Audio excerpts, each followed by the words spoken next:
Hello there, history enthusiasts, and welcome. Tonight, we're going to take a journey back in time all the way to medieval London. But this isn't going to be your typical bustling, market-filled London scene. No, tonight we're stepping into a London teetering on the very brink, the brink of utter devastation. So before you get comfortable, take a moment to like the video and subscribe, but only if you genuinely enjoy what I do here. And let me know in the comments where you're tuning in from and what time it is for you. It's always fascinating to see who's joining us from around the world. Now dim the lights, maybe turn on a fan for that soft background hum, and let's ease into tonight's journey together. Imagine, if you will, a city brimming with life, energy, and, well, quite a bit of grime, to be honest. Picture cobbled streets, narrow and winding, packed so tightly that sunlight struggles to reach the ground. Buildings, constructed mostly of timber and thatch, lean precariously against each other, their upper stories almost kissing across the alleyways. The air, thick with the smells of wood smoke, animal waste, and the unwashed bodies of its inhabitants, hangs heavy and stagnant. It's the mid-14th century, and London is one of the largest and most important cities in Europe, a hub of trade, a centre of power, and a melting pot of cultures, but also a breeding ground for something truly terrible. The year is 1348, and an invisible enemy is making its way inexorably towards the city's gates. An enemy that will soon turn this vibrant metropolis into a landscape of suffering and death. Before we delve into the horrors that are about to unfold, let's just pause for a moment and appreciate the scale of what we're talking about. London, even by medieval standards, was a crowded place. Tens of thousands of people crammed into a relatively small area, living in conditions that we today would find utterly appalling. Sanitation was virtually non-existent. Waste was often simply thrown into the streets, attracting rats and other vermin, creatures that, unbeknownst to the Londoners, would play a crucial role in the unfolding tragedy. And these weren't the pampered elite we often read about in history books. These were ordinary people, merchants, artisans, labourers, beggars, thieves, a whole spectrum of society, all sharing the same cramped, unsanitary environment. They lived, worked, and died in close proximity to one another, utterly unaware of the danger that lurked just over the horizon. For months, whispers had been circulating, tales of a terrible pestilence sweeping across the continent. Stories from distant lands, carried by merchants and travellers, spoke of entire villages being wiped out, of bodies piling up in the streets, of a sickness so virulent that it could kill in a matter of days. At first, these stories seemed remote, distant, almost like fantastical tales. But as the months passed, the whispers grew louder, more insistent, more real. The rumors spoke of swollen glands, painful boils, and a fever that burned like hellfire. They spoke of death, a swift and agonizing death. And they spoke of a sickness that was unstoppable, indiscriminate, and terrifyingly contagious. Of course, medieval Londoners had faced disease before. Outbreaks of dysentery, influenza, and other illnesses were commonplace. But this was something different. This was a plague of biblical proportions, a pestilence unlike anything they had ever seen before. Imagine the growing sense of dread, the creeping fear that must have gripped the city as the reports became more frequent and more alarming. People started to eye each other with suspicion, wary of any sign of illness. The laughter in the taverns grew quieter, the bustle in the markets less enthusiastic. A shadow of fear began to creep over London, a premonition of the horrors to come. Life in medieval London was already precarious enough. Poverty was widespread, food was often scarce, and life expectancy was short. But now, on top of all the usual hardships, there was this looming threat, this invisible killer that promised to make everything even worse. And the worst part was, they didn't know how to stop it. They didn't understand what was causing the plague, how it was spread, or how to cure it. Their understanding of medicine was rudimentary at best, based on ancient theories and superstitious beliefs. They relied on bloodletting, herbal remedies, and prayer, methods that, in the face of this devastating disease, would prove utterly ineffective. So, there you have it. London, a vibrant, bustling city on the cusp of unimaginable tragedy. A city teeming with life, but also ripe for disaster. A city about to be plunged into darkness. And as we continue our journey, we'll explore exactly how the people of this medieval metropolis attempted to survive, to cope, and to find some measure of hope in the face of the Black Death. It's a story of resilience, of desperation, and of the enduring human spirit, even in the darkest of times. Now let's take a closer look at what life was really like in London. Just before the storm broke, London, a name synonymous with history, power, and well, let's be honest, a fair bit of grime. But before the Black Death cast its long shadow over the city, before the mass graves and the desperate cries, what was London actually like? Let's paint a picture, a rather olfactory one, of the bustling metropolis that stood on the brink of disaster.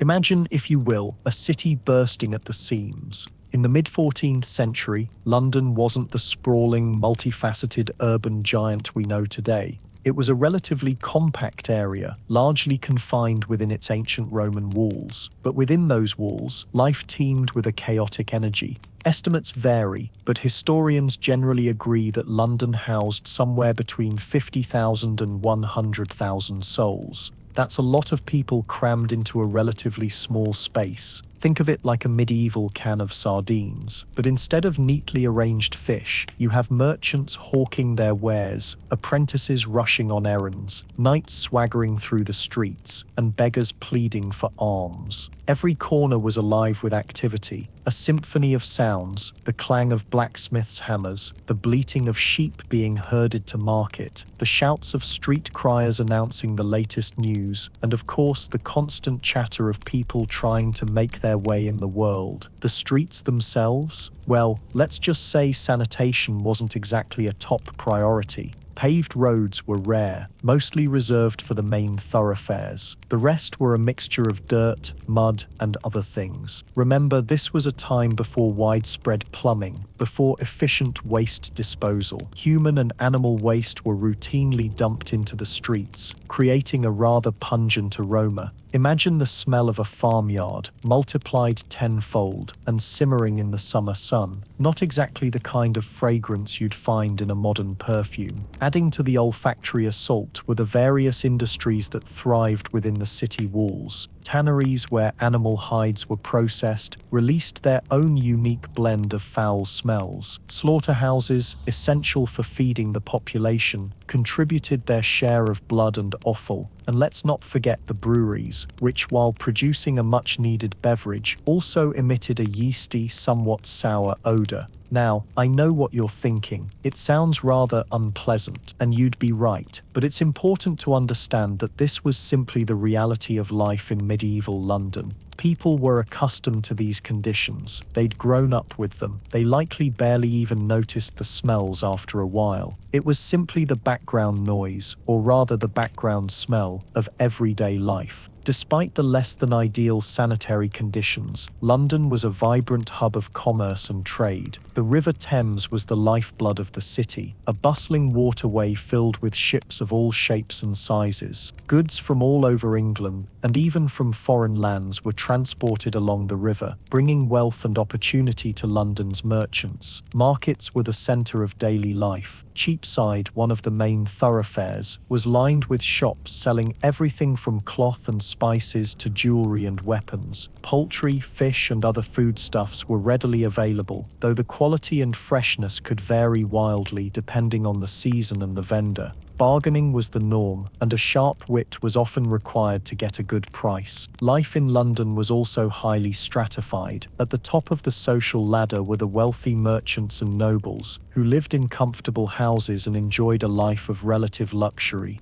Below them were the craftsmen, shopkeepers and skilled laborers who formed the backbone of the city's economy, and at the very bottom were the poor, the unemployed and the beggars, who struggled to survive in the harsh conditions of the city. Housing varied greatly depending on wealth and social status. The wealthy lived in stone houses with multiple rooms, often with gardens and courtyards. The poor, on the other hand, were crammed into cramped, poorly built wooden dwellings, often sharing a single room with multiple families. These houses were prone to fire and collapse, and offered little protection from the elements. Daily life was dictated by the rhythms of the church and the seasons. Religious festivals and holidays were important social events, providing opportunities for feasting, celebration, and community gatherings. Workdays were long and arduous, often lasting from sunrise to sunset. Leisure time was limited, but people found ways to relax and entertain themselves, whether it was playing games, singing songs, or simply gossiping with friends and neighbors. Food was a central part of life. Bread was the staple food for most people, supplemented by whatever vegetables, fruits and meats they could afford. Ale and beer were the most common beverages, as water was often contaminated and unsafe to drink. Spices were highly prized, and used to flavor food and mask the taste of spoiled meat. Education was largely limited to the wealthy and the clergy. Most people were illiterate, and relied on oral traditions to pass on knowledge and stories. However, there were some schools and universities in London, which provided education in subjects such as Latin, theology and law. And while this all might seem like a rather grim and unhygienic existence by modern standards, it's important to remember that this was simply the way things were.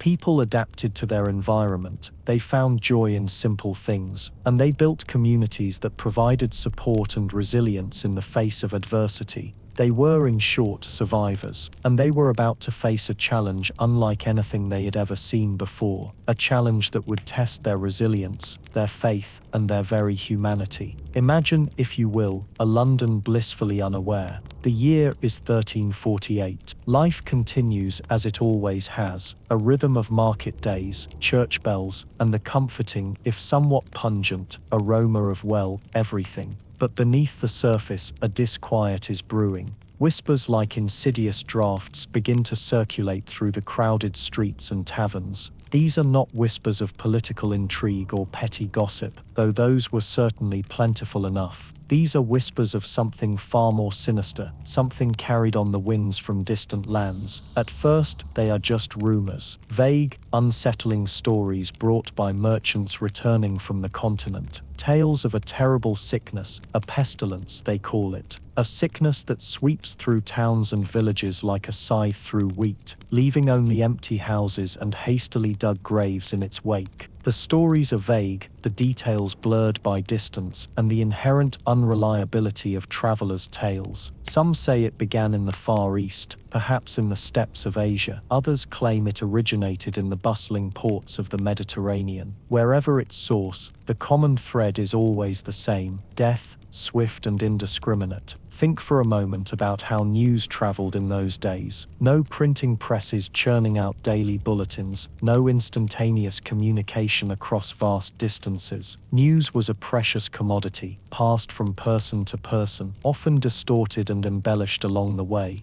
A sailor recounting a story heard in a Genoese tavern, a merchant repeating a rumor picked up in a Flemish market. This was how information and misinformation spread. Initially, these stories likely met with a mixture of disbelief and morbid curiosity. Londoners, after all, were no strangers to disease. Outbreaks of various ailments were a regular feature of life in the crowded, unsanitary city. Dysentery, influenza, various fevers. These were common foes, faced with a combination of resignation and rudimentary remedies. So perhaps this new pestilence was simply another variation on a familiar theme, a particularly virulent strain of something they had seen before. But as the months passed, the rumors became more persistent, more detailed, and more alarming. The stories spoke of agonizing symptoms, swellings in the groin and armpits, bobos they called them, black blotches spreading across the skin, violent coughing fits, and a fever that burned from within. They spoke of a disease that killed swiftly, often within days of the first symptoms appearing. And perhaps most terrifyingly, they spoke of a disease that seemed to defy all understanding and all attempts at cure. These reports were not confined to the taverns and marketplaces. They began to filter into the higher echelons of society, reaching the ears of the city's aldermen,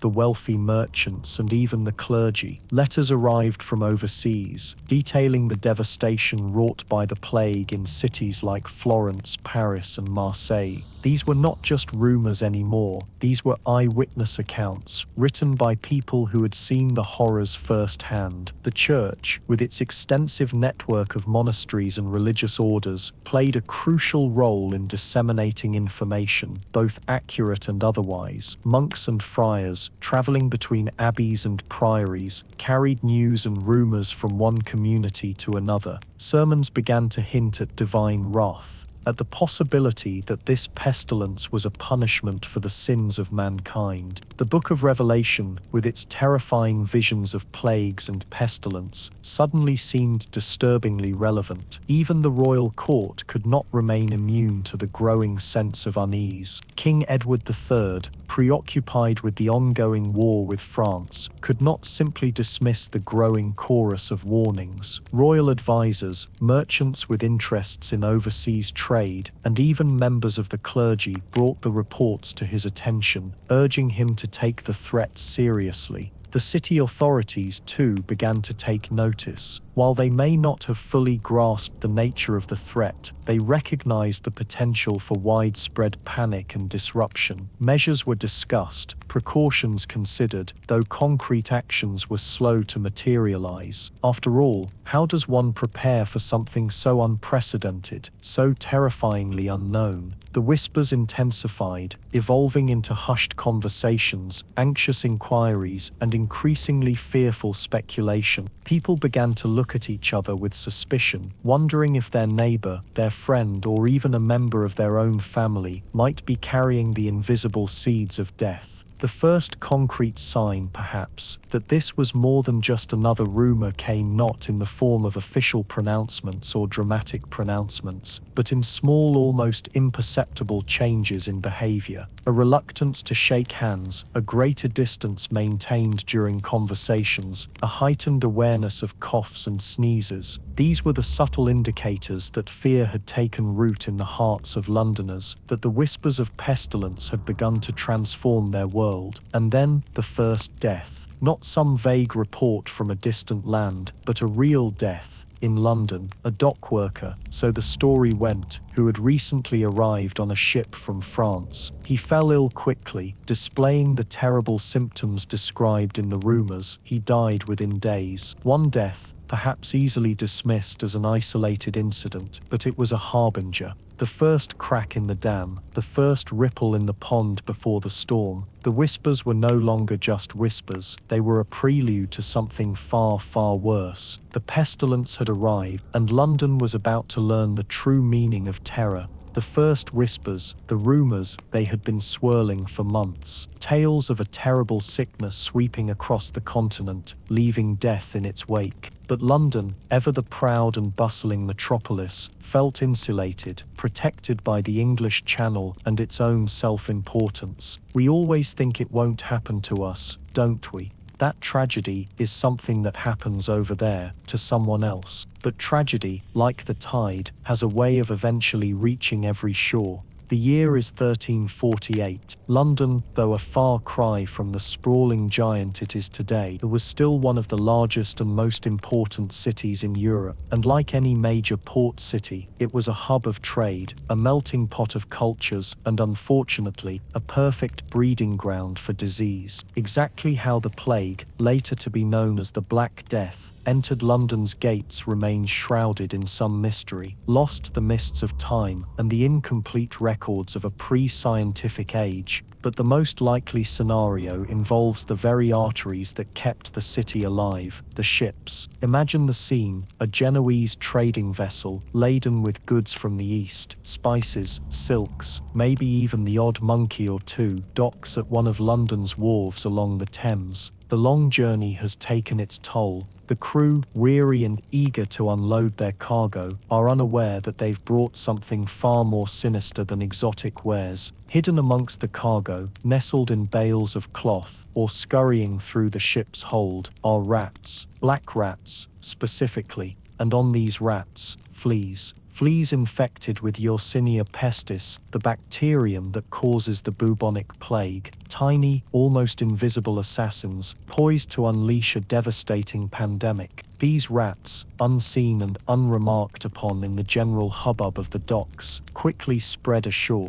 They infiltrate the warehouses, the taverns, the homes. They scurry through the narrow, winding streets of London, carrying their deadly cargo with them. Of course, medieval Londoners had no concept of germs or bacteria. They didn't know about fleas transmitting disease. To them, illness was often attributed to miasma, bad air, or divine punishment, or an imbalance of humors in the body. They certainly weren't looking for minuscule creatures riding on rodents. The conditions in London at the time only exacerbated the situation. The streets were narrow, often unpaved and overflowing with refuse.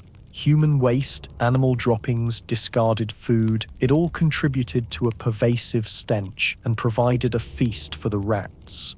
Remember, there was no proper sewage system, and sanitation was, well, rudimentary at best. Open sewers flowed through the streets, carrying their foul contents to the Thames, the very river from which Londoners drew their drinking water. Imagine that for a moment. Houses were crammed together, often built of wood and thatch, providing ample shelter and nesting places for rats. Overcrowding was rampant, particularly in the poorer districts where families lived in single rooms, cheek by jowl with their neighbors. Perfect conditions for the rapid spread of any contagious disease. So the stage was set. The plague had arrived, silently, insidiously, smuggled in on the backs of unsuspecting rodents. It was only a matter of time before the first human cases began to appear. The initial signs were subtle, perhaps a few isolated cases of fever or a strange swelling in the groin or armpit. These early instances might have been dismissed as ordinary ailments, common occurrences in a city where disease was already rife. After all, life expectancy was low and death was a constant companion. People were accustomed to sickness, but then the cases began to multiply. The symptoms became more pronounced. The characteristic buboes, the swollen, egg-sized lumps that gave the bubonic plague its name, appeared. These were agonizingly painful, causing intense fever, chills, and delirium. The disease spread quickly. From the docks, it radiated outwards, infecting those who lived and worked in the surrounding areas. Merchants, sailors, dock workers, shopkeepers all became potential victims. As more and more people fell ill, fear began to grip the city. Word spread like wildfire. Whispers turned to shouts, rumors to pronouncements of doom. People began to realize that this was no ordinary sickness. This was something far more deadly, something that threatened to wipe out entire families, entire communities. The arrival of the plague in London wasn't a single event, a dramatic thunderclap. It was a gradual, creeping horror, a slow-motion disaster that unfolded over weeks and months. It was a story told in mounting piles of corpses, in vacant stares, in the growing sense of dread that permeated every corner of the city. It was the beginning of the end for many, and the survivors would never be the same. Imagine, if you will, the air growing thick, not just with the cloying stench of unwashed bodies and overflowing privies, but with something far more sinister fear.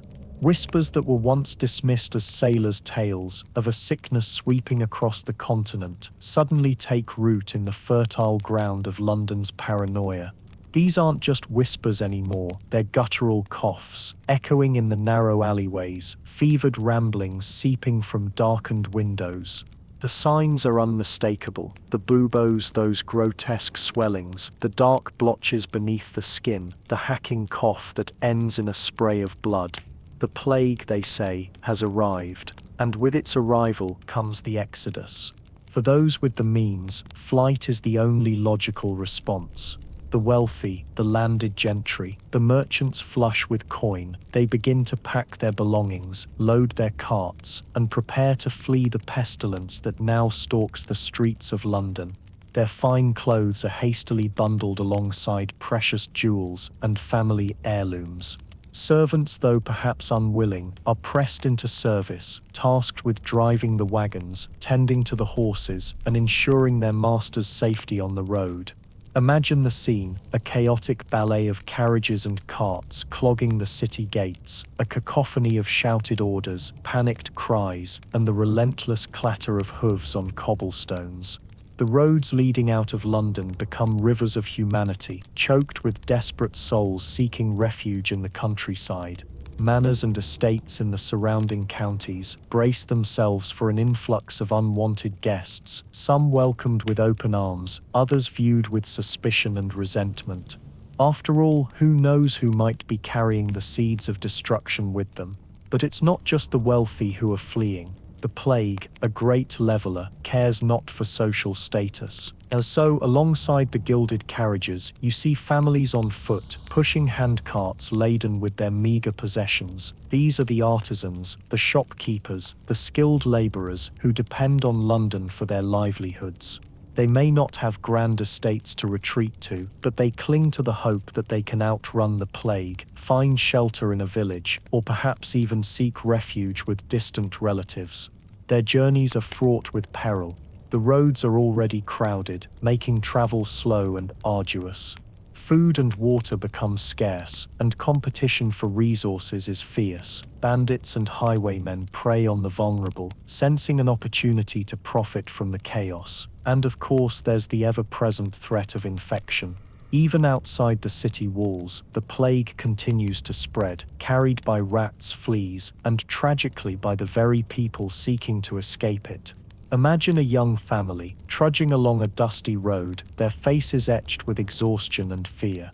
The father pulls a small cart containing their few belongings, while the mother carries their youngest child, her face pale with worry. Their older children, no older than 10, struggle to keep up, their little legs aching with every step. They've left behind everything they know, their home, their friends, their livelihood, all in the desperate hope of survival. But even the sanctuary of the countryside is not guaranteed. Villages, initially welcoming, soon begin to close their doors to outsiders, fearing that they will bring the plague with them. Travelers are turned away, forced to move on, their hopes dashed against the harsh reality of a world consumed by fear. Some are left to wander the roads, sick and destitute, their bodies providing fertile ground for the very disease they sought to escape. And what of those left behind in London? The poor, the infirm, those who lack the resources to flee, but they are trapped within the city's walls, left to face the full fury of the plague.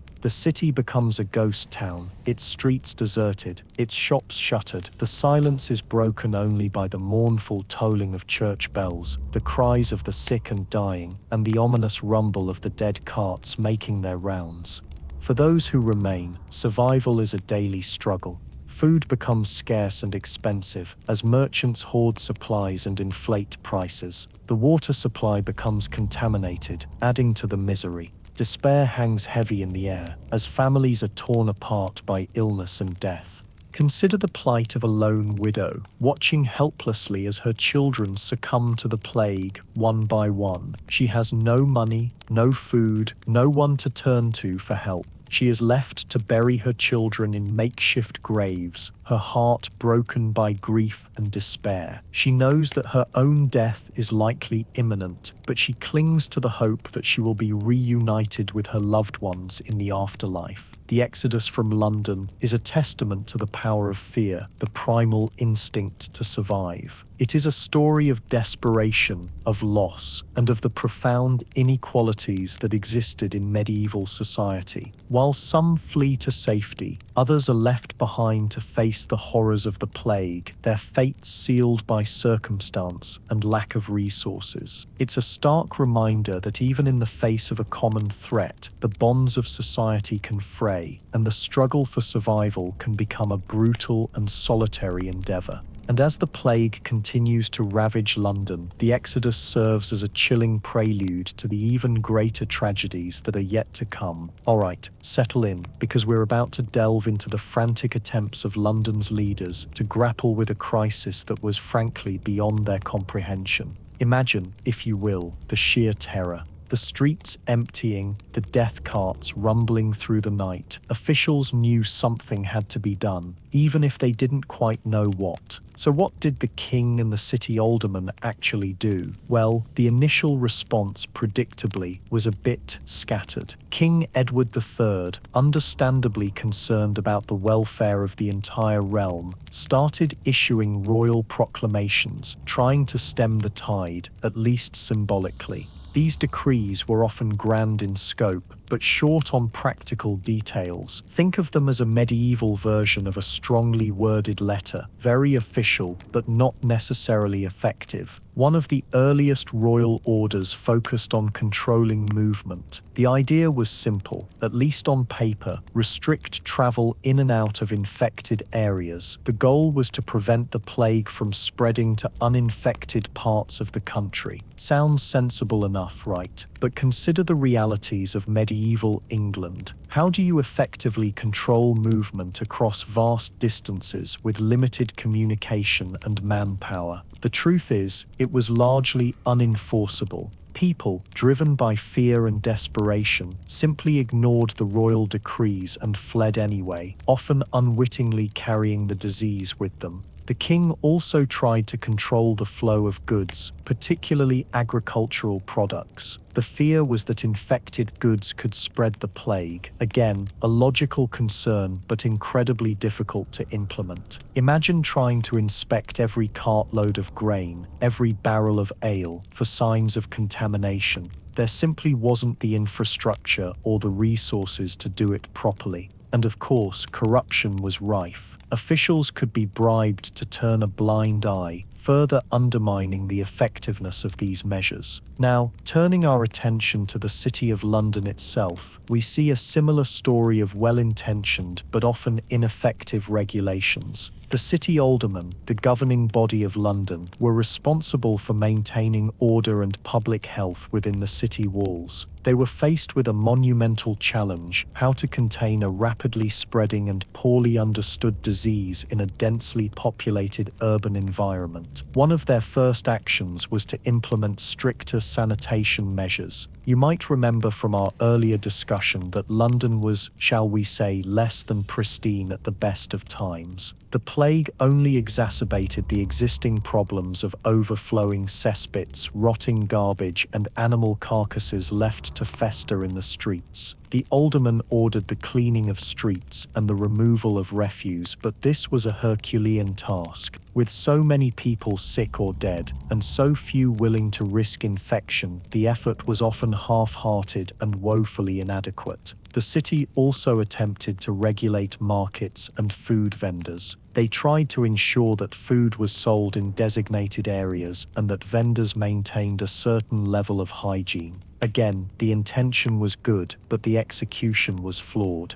With food supplies dwindling and panic setting in, people were often willing to buy food from anywhere, regardless of its source or condition. And with so many vendors desperate to make a living, they were unlikely to adhere strictly to the new regulations. One of the more interesting, and perhaps slightly bizarre, ordinances concerned animals. The city aldermen, believing that animals might be involved in spreading the plague, ordered the slaughter of stray dogs and cats. It's easy to see why they might have thought this. Animals roamed freely through the streets, scavenging for food and coming into contact with infected waste. While the scientific basis for this belief was shaky, the reasoning wasn't entirely unfounded. It's important to remember that they simply didn't know what caused the plague, so any potential vector was targeted. The cull of animals likely did little to stop the spread of the disease, but it certainly added to the atmosphere of fear and desperation. Imagine the streets of London, already filled with the sights and smells of death, now echoing with the cries of dying animals, a truly grim picture. Another key area of focus was the regulation of burials. As the death toll mounted, the existing churchyards became overwhelmed. Bodies were piled high, and the stench of decay permeated the air. The city aldermen tried to establish new burial grounds outside the city walls, but this was a slow and difficult process. Gravediggers were in short supply, and many were reluctant to handle the infected corpses. This led to the infamous plague pits, mass graves where bodies were dumped unceremoniously, often with little or no ceremony. These plague pits became symbols of the horror and chaos of the epidemic. Perhaps one of the most significant ordinances was the establishment of quarantines. The city alderman ordered that infected households be sealed up, with the occupants confined inside, whether they were sick or healthy. This was a drastic measure, and it undoubtedly caused immense suffering. Imagine being trapped inside your home, knowing that death was likely lurking just around the corner, with no escape and little hope of survival. This quarantine was enforced by watchmen, who were posted outside the infected houses to prevent anyone from leaving or entering. These watchmen were often poorly paid and poorly equipped, and they faced the constant threat of infection. The effectiveness of these quarantines is debatable. On the one hand, they may have helped to slow the spread of the plague by preventing infected people from coming into contact with others. On the other hand, they undoubtedly contributed to the suffering of those confined within the infected households, and they may have even hastened the spread of the disease by creating overcrowded and unsanitary conditions. In the end, the royal decrees and city ordinances were largely ineffective in controlling the plague. They were hampered by a lack of understanding of the disease, a lack of resources, and a general breakdown of law and order. But it's important to remember that these officials were doing the best they could in an impossible situation. They were grappling with a crisis that was unprecedented in scale and severity, and they were operating with limited knowledge and limited tools. While their efforts may have fallen short, they at least tried to do something to alleviate the suffering and contain the spread of the plague. It's a tragic tale, really, of human effort in the face of overwhelming adversity. A testament to the fact that even in the darkest of times, people will strive to do what they believe is right, even if they don't succeed, and that perhaps is a small comfort in a very bleak chapter of history.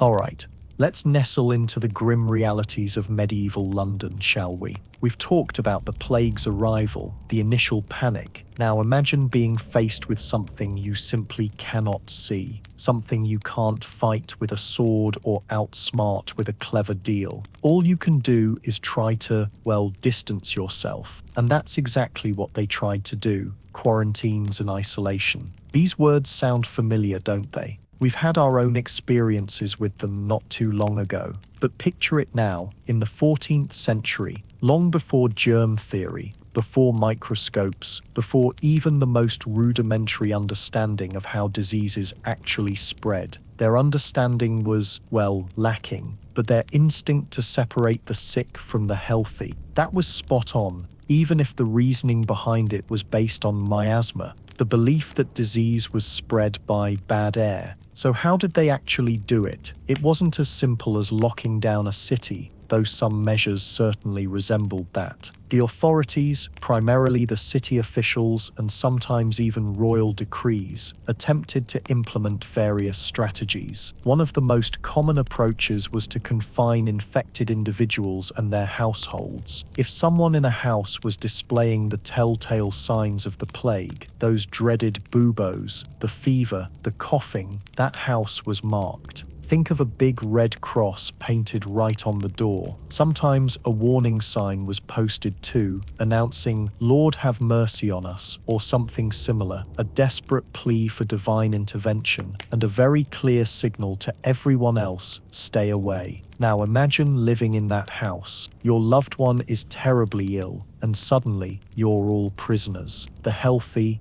the sick, all trapped together. It sounds rather counterproductive, doesn't it? And in many ways it was. But the logic, as flawed as it was, centered on preventing the infected from wandering the streets and further spreading the bad air. These quarantined households were supposed to be supplied with food and necessities. In theory, the city would provide for them. In practice, well, resources were stretched thin, corruption was rampant, and promises were often broken. Imagine the desperation, the hunger, the fear of both the disease and starvation. And it wasn't just houses that were subject to quarantine. Entire streets or even sections of the city could be cordoned off if the outbreak was particularly severe. Think of it like drawing a line in the sand, hoping the plague wouldn't cross it. Guards were sometimes posted to prevent people from entering or leaving these zones. But again, enforcement was often lax, and desperate people found ways to slip through the cracks. There were also attempts to isolate the sick in designated areas. Leprosariums, which were already in existence, were sometimes repurposed, though the effectiveness of this is debatable, considering the vastly different nature of leprosy and the plague. Some towns and cities even established pest houses, basically makeshift hospitals or isolation wards on the outskirts of the city.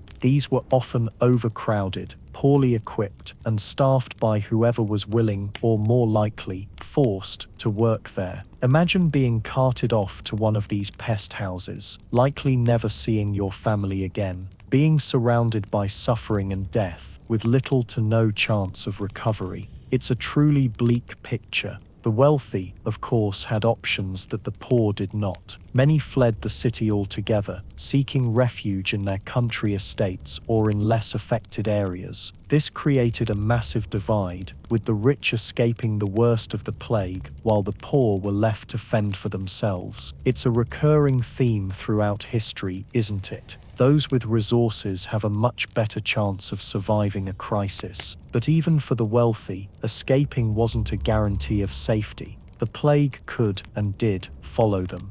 And even if they managed to avoid infection, they faced the moral dilemma of abandoning their responsibilities and leaving their less fortunate neighbors to suffer. Now, let's consider the practicalities. How did they enforce these quarantines? How did they identify the sick? It was often down to the local wardens, the parish priests, and even just concerned neighbors to report suspected cases. This system was, to put it mildly, imperfect. There was fear of false accusations, of being wrongly confined, and of the economic consequences of being labeled as infected. Imagine the social stigma, the potential loss of your livelihood. And what about those who tried to hide their illness, to avoid quarantine and the associated hardships? That undoubtedly happened. People desperately trying to maintain a semblance of normalcy, to keep their businesses running, to provide for their families, even if it meant risking the lives of others. It's a difficult thing to judge, isn't it? Survival instincts are powerful. So quarantines and isolation in medieval London were a messy, imperfect, and often brutal affair. They were driven by fear, by a lack of understanding, and by the desperate need to do something, anything, to stop the spread of the plague. While they may have had some limited success in slowing the transmission, they also created immense suffering, exacerbated social inequalities, and ultimately failed to prevent the devastating loss of life that was to come. It's a stark reminder of how challenging it is to deal with a pandemic, even with all the scientific knowledge and resources we have today. And it makes you wonder, what lessons can we learn from the past? What can we do to be better prepared for the future? But those are questions for another time. For now, let's just reflect on the resilience and the struggles of those who lived through this dark chapter in history. All right, let's settle in and talk about the doctors, or rather the physicians of medieval London. Now, when the plague descended, you might think these were the heroes, the saviors, the ones with all the answers. Well, not quite. See, medical knowledge in the 14th century, it wasn't exactly what we'd call cutting edge today. We're talking about a time long before germ theory, antibiotics, or even really consistent hand washing. A physician's understanding of the human body was heavily influenced by ancient Greek scholars like Hippocrates and Galen. Their theories, while insightful for their time, were often based on observation and philosophical reasoning rather than rigorous scientific experimentation.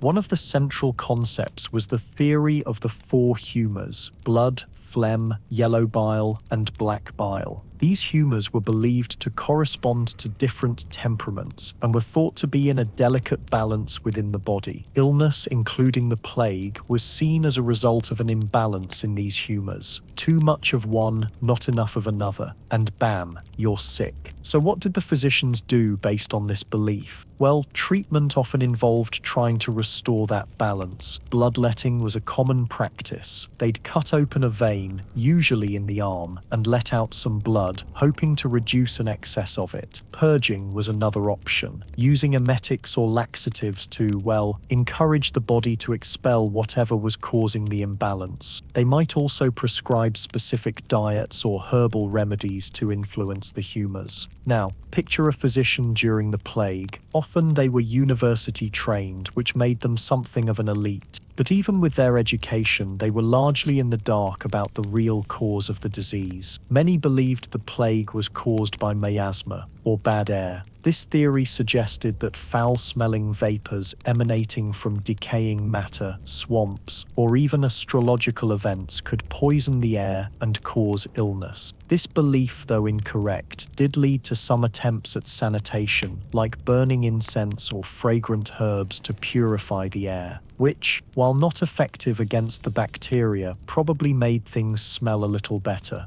And let's not forget the iconic plague doctor's outfit, that long beak-like mask, not for filtering out germs, but for holding sweet-smelling herbs and spices. The idea was to protect the doctor from the miasma, the supposedly poisonous air. The long waxed coat was meant to prevent the disease from touching the doctor's skin, and the cane, well, that was for poking patients without getting too close. It was all a well-intentioned, if ultimately ineffective, attempt at self-preservation. Beyond the humours and the miasma, other beliefs also played a role. Astrology was surprisingly important. Physicians would consult the stars and planets to diagnose illnesses and determine the best course of treatment. They might even believe that the position of certain celestial bodies had caused the plague in the first place. It's easy to look back and judge these practices as primitive or misguided. But it's important to remember that these physicians were operating with the knowledge and tools available to them at the time. They were doing their best to understand and combat a terrifying disease that was wiping out entire populations. The limits of their knowledge, however, were starkly evident. They couldn't stop the spread of the plague, and their treatments were often ineffective and sometimes even harmful. Bloodletting, for example, could weaken already weakened patients. But despite these limitations, the physicians played a role, even if it wasn't always a curative one. They provided comfort to the sick and dying. They offered explanations, however flawed, for what was happening. And they documented their observations, which in the long run contributed to a better understanding of disease, even if that understanding was generations away. Many physicians also bravely tended to the sick, even at great risk to themselves. They were, after all, exposing themselves to the very disease they were trying to combat. Some undoubtedly fled the city, along with the wealthier residents, but others stayed, facing the plague head-on. And in a time of widespread panic and despair, their presence, even if they couldn't cure anyone, offered a glimmer of hope, a symbol of order in a world turned upside down. It's hard to imagine the true toll of the plague on these brave, if perhaps misguided, individuals. The stress alone. So, when we think about the medieval physicians and their role in the plague, let's remember the context. They were products of their time, limited by the knowledge available to them, but they were also people trying to make sense of a tragedy, to alleviate suffering, and to bring some semblance of control to a situation that was in reality completely out of control. And even in the face of overwhelming death, they kept studying, kept observing, kept trying to learn. It was not the cures they sought, but rather to provide relief and comfort in the face of what was then unexplainable. And perhaps they are owed a debt of gratitude for this bravery. Alright, settle in, because we're about to delve into the world of medieval medicine, or at least what passed for it back then. Now, if you were an average Londoner feeling a bit under the weather during the plague, you weren't exactly rushing off to a Harley Street specialist. Nope, your options were a bit more down to earth, let's say. You were likely seeking out either a barber surgeon or an apothecary. Think of the barber surgeon as your one-stop shop for, well, everything vaguely medical and a bit terrifying. Now, the barber part might seem a bit odd, but back in the day, barbers were also skilled with sharp instruments. They'd give you a shave and a haircut, and then, maybe perform minor surgery if you needed it. Talk about multitasking, right? These weren't exactly highly trained professionals. Their knowledge was often based on apprenticeship, passed down from one barber surgeon to the next, which meant a lot of learning on the job, shall we say. And remember, formal medical training was largely reserved for the wealthy elite and those associated with religious orders. So what kind of things would a barber surgeon do? Well, bloodletting was a big one. The prevailing theory at the time, based on the ancient Greek idea of humours, was that illness was caused by an imbalance of bodily fluids: blood, phlegm, yellow bile, and black bile. So if you were feeling sick, the barber surgeon might decide you had too much blood. Out came the lancet, and they'd make a cut to drain some of it out. It sounds a little extreme, doesn't it? And probably didn't help much, but they thought they were doing the right thing. Beyond bloodletting, they'd also perform minor surgeries, like pulling teeth, setting simple fractures, and treating wounds. Amputations were also within their repertoire, often performed with a saw, and well, not much in the way of pain relief. Can you imagine? They might also lance boils and abscesses, again with somewhat questionable hygiene practices. Remember, the concept of germs and antiseptic practices was still centuries away, so infections were a very real and very common risk. And how would you find a good barber surgeon?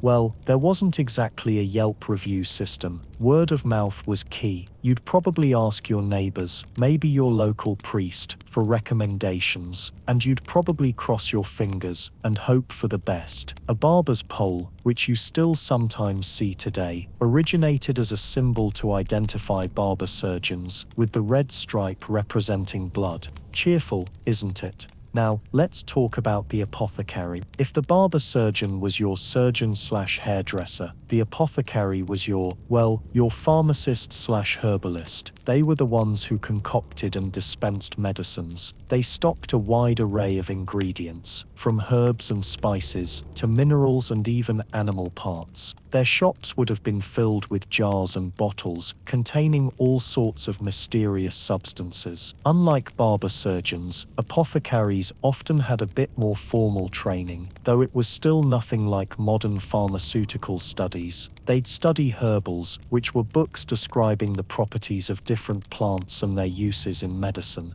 They'd also learn from experienced apothecaries through apprenticeships. But again, a lot of it was based on tradition and folklore, rather than rigorous scientific understanding. So what kind of remedies would an apothecary offer? Well, it depended on what you were suffering from. For a cough, you might get a syrup made with honey and herbs like thyme or horehound. For a fever, you might be given a potion containing willow bark, which, unbeknownst to them, contains salicylic acid, the active ingredient in aspirin. They also dispensed stronger, and often more dangerous, concoctions. Opium was a common ingredient in pain relievers, and heavy metals like mercury and arsenic were sometimes used, despite being highly toxic. The line between medicine and poison was often blurred, and how did apothecaries decide what to prescribe? Well, often it was based on a combination of factors. The patient's symptoms, of course, but also astrological charts, the color of the patient's urine, and even their personality. It was all very holistic, in a way, but not necessarily very effective. Again, remember that these were desperate times, and people were willing to try anything that might offer some relief. Now, during the plague, both barber surgeons and apothecaries were in high demand, but also at great risk.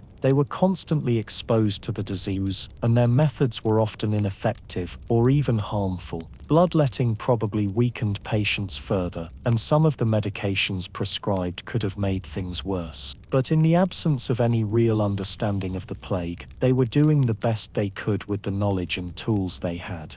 It's easy to look back and judge their practices, but it's important to remember the context. They were operating in a world without microscopes, without germ theory, without antibiotics. They were trying to make sense of a terrifying and incomprehensible disease, and to offer some comfort and hope to a desperate population. While we might cringe at the thought of a barber surgeon pulling a tooth or an apothecary dispensing a potion containing arsenic, it's important to remember that they were, in many ways, the unsung heroes of their time, bravely facing the plague on the front lines and doing what they believed was right to save lives. And in a time of such uncertainty and fear, that must have counted for something. And while their methods might seem archaic and even barbaric to us now, they represent the best efforts of their time, a testament to the human desire to heal and to survive, even in the face of unimaginable adversity.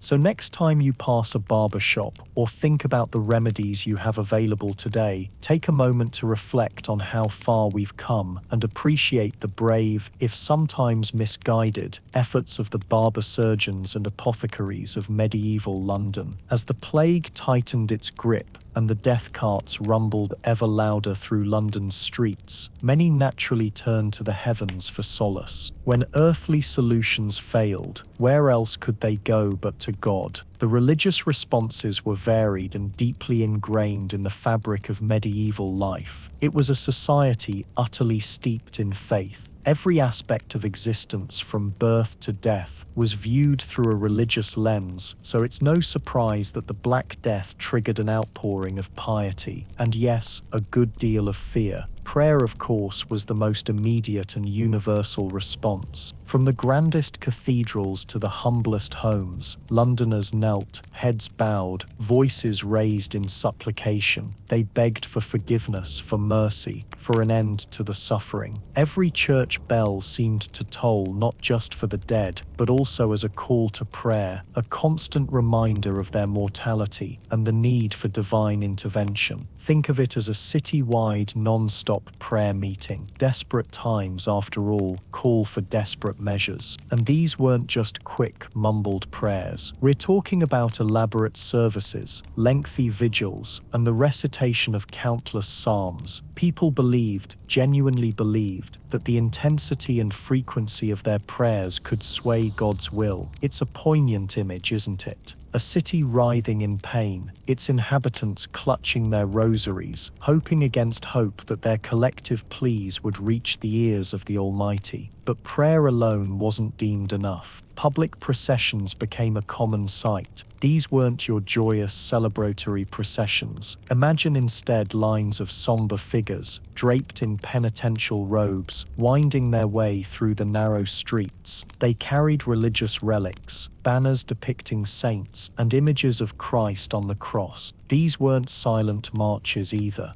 They were punctuated by chanting, singing, and the rhythmic striking of prayer sticks. The goal was twofold: to appease God's wrath and to purify the city. The processions were seen as a way to cleanse the streets of the miasma, the foul air believed to carry the plague. By parading sacred objects and performing acts of public devotion, they hoped to drive out the evil spirits thought to be responsible for the pestilence. And these processions, they were big, huge. Everyone participated, from the highest nobleman to the lowliest beggar. Even those who were sick, if they could muster the strength, would join, hoping that the act of devotion would bring them healing. Can you picture it? A sea of faces, gaunt and pale, moving slowly through the disease-ridden city, a testament to their unwavering faith in the face of unimaginable suffering. It's both heartbreaking and deeply inspiring. The authorities, both religious and secular, actively encouraged these processions. They saw them as a way to maintain order and prevent panic. By channeling people's fear and anxiety into a collective act of worship,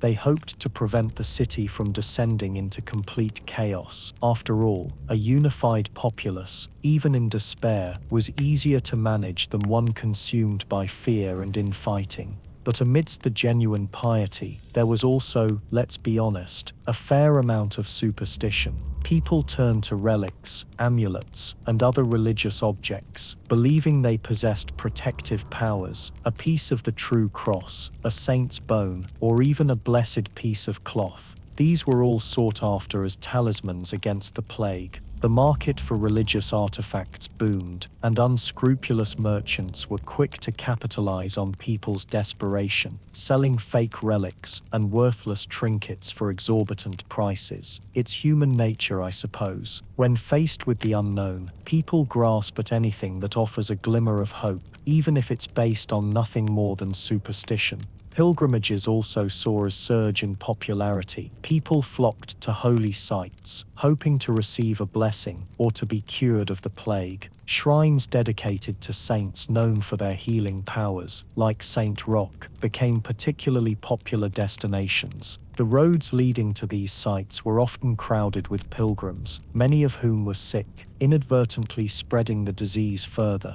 It's a tragic irony, isn't it? People seeking salvation inadvertently contributing to the very thing they were trying to escape. But the religious response wasn't always unified or positive. The plague also led to questioning, doubt, and even outright defiance of the church. Some people began to wonder why God would allow such suffering to occur. If God was all-powerful and all-loving, why wasn't he intervening to stop the plague? These were difficult questions, and the church struggled to provide satisfactory answers. The clergy themselves were not immune to the plague, and many priests and monks died while ministering to the sick. This further eroded public confidence in the church. If even the holiest men were succumbing to the plague, what hope was there for the rest of humanity? Some priests, in a desperate attempt to explain the plague, began to preach more fervent sermons about sin and damnation. They argued that the plague was God's punishment for the wickedness of humanity.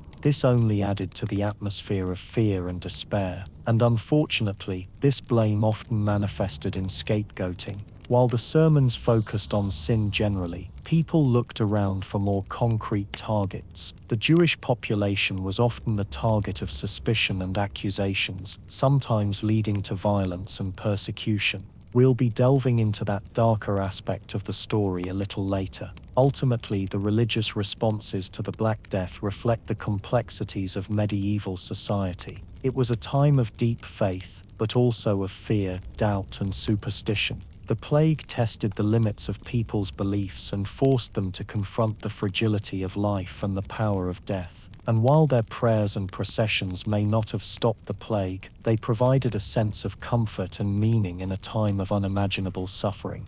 They offered a framework for understanding the inexplicable and a way to cope with the overwhelming sense of loss. And that in itself was a form of survival. The plague, it seems, has always had a knack for revealing the very worst aspects of human nature. While many Londoners were undoubtedly displaying acts of incredible bravery and kindness, others, alas, succumbed to fear and prejudice. And when fear takes hold, well, it often seeks a target. It searches for someone or some group to blame for the unthinkable. And in medieval London, as in so many times and places throughout history, this blame coalesced into a truly terrible scapegoating of minority groups. Think of it as a sort of desperate, misguided attempt to regain control in a situation that felt completely, utterly out of control. If only the thinking seemed to go, if only we could identify the cause of this suffering, this death, then maybe, just maybe, we could stop it. Of course, this was based on absolutely no scientific understanding of disease. It was purely emotional, driven by the raw terror of watching loved ones succumb to a horrific illness with seemingly no rhyme or reason.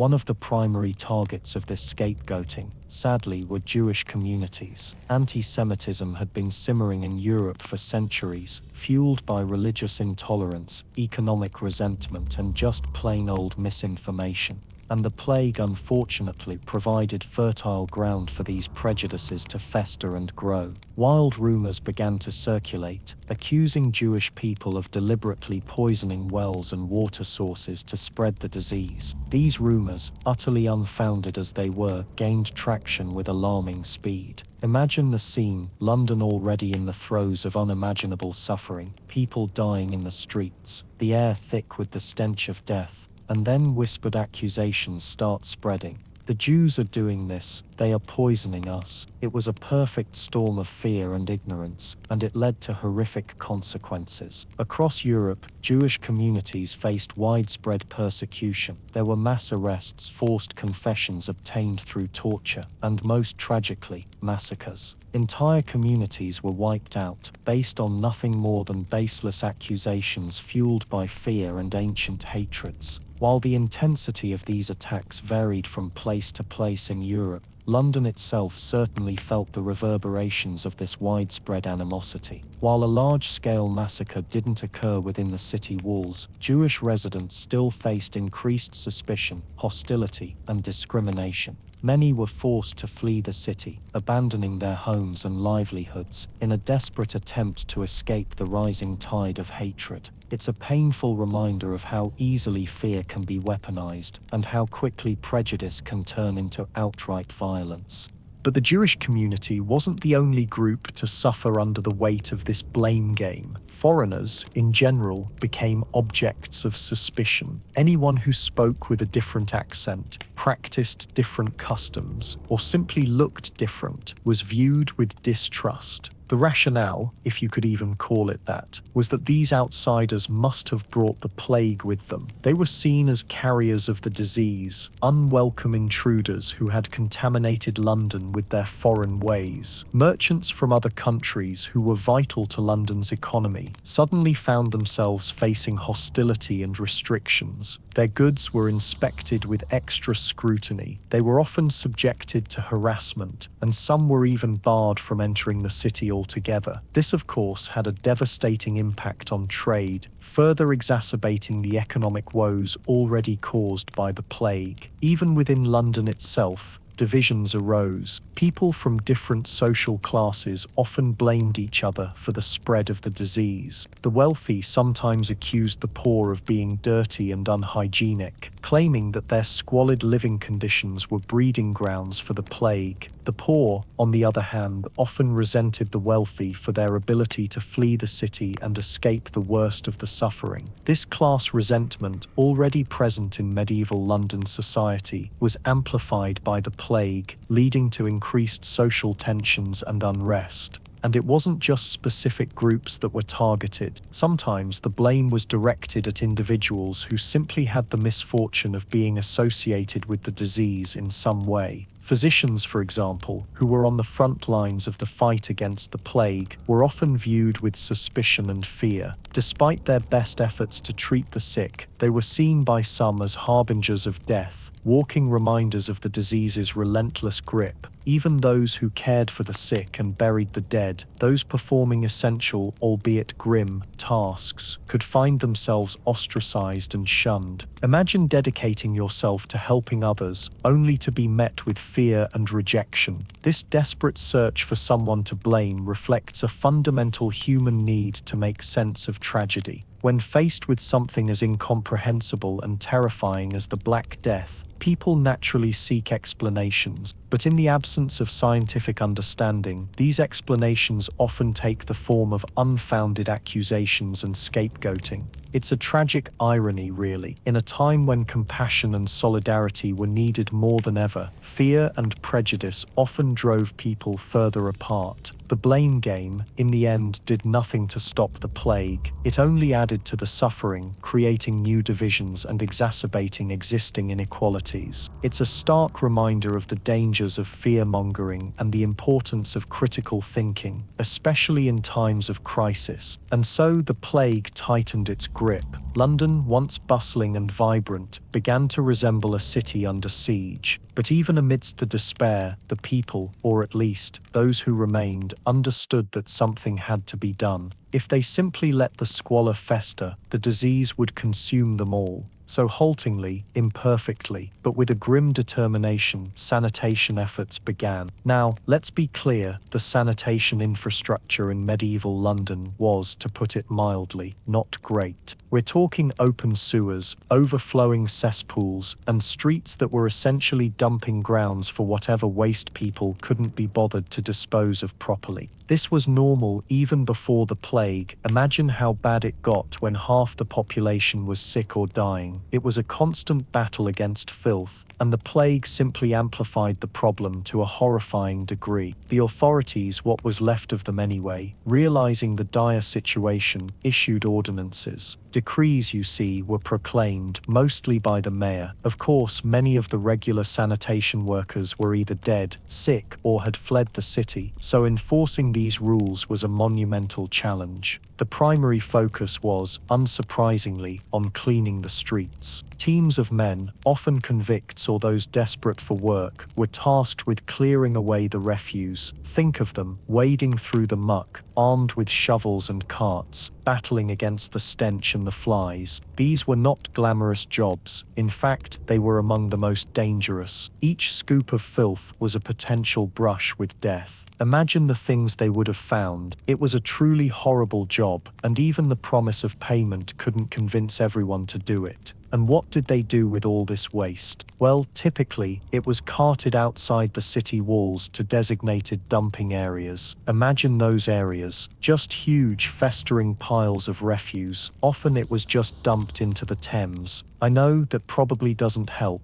does it? The river was already heavily polluted. This likely contributed to the spread of other waterborne diseases. It was, in essence, moving the problem, not solving it, but it was the best they could do with the resources they had. But that was only half the battle. The plague wasn't just about filth, it was about death, and the dead were piling up faster than they could be dealt with. The sheer scale of mortality presented an unprecedented challenge. Proper burials were a luxury they could no longer afford, at least not for everyone. Initially, attempts were made to bury the dead in churchyards, as was customary. But the churchyards quickly overflowed. Imagine the scene: gravediggers working day and night, struggling to keep up with the relentless influx of bodies. The ground was saturated, the air thick with the smell of decay. The gravediggers themselves were at high risk of infection, and many succumbed to the plague. As the churchyards filled, more drastic measures were required. Mass graves, or plague pits, became the grim solution. These were large, hastily dug pits, often located on the outskirts of the city. Bodies were simply thrown in, layer upon layer, with a thin covering of lime to try and control the stench and slow the spread of disease. Think of the sheer horror of it all. Families unable to properly mourn their loved ones, reduced to simply consigning them to a nameless pit. The task of collecting the dead fell to another group of unfortunate individuals. Often these were cart drivers or members of the watch, pressed into service. They would go through the streets, calling out for the dead. Imagine hearing that call. It must have filled everyone with dread.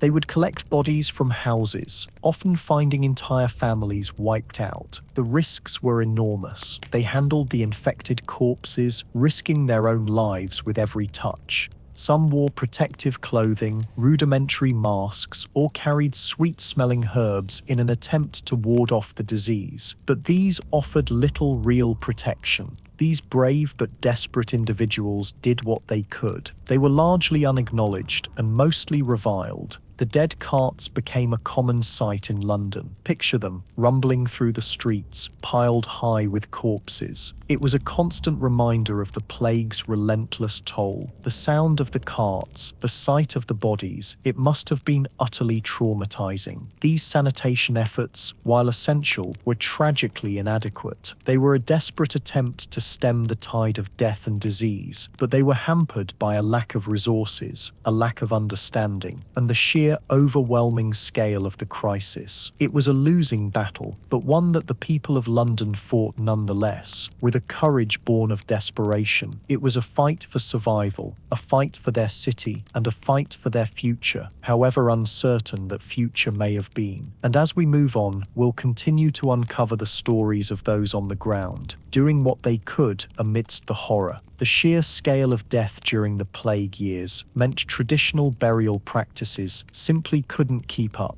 Churchyards, usually meticulously maintained and revered spaces, quickly overflowed. Imagine the grim reality. Bodies piled high, the stench of decay permeating the very air, a constant, inescapable reminder of the pestilence. It was a logistical nightmare, and something had to be done, and quickly. So London, and indeed many other towns across Europe, turned to mass graves and plague pits. These weren't the carefully marked and hallowed resting places we might envision today. These were often large, hastily dug trenches, sometimes located on the outskirts of the city, far from the more populated areas, though even that distinction became blurred as the death toll mounted. They were places of expediency, a grim solution to an unprecedented crisis. Picture this, a vast open pit, perhaps 20 or 30 feet deep, maybe even more. Day after day, carts would arrive, laden with corpses, often unceremoniously tipped into the pit. No individual coffins, no elaborate ceremonies, just the bodies, sometimes wrapped in shrouds, sometimes not, tumbling into the earth. Lime, a caustic substance, was often thrown in with the bodies, in an attempt to control the spread of disease, and let's be honest, to mask the overwhelming smell. It was a brutal process, devoid of the dignity normally afforded to the dead, but these were not normal times. Survival, and the hope of stopping the plague's spread, trumped everything else. And who were the men tasked with this unenviable job?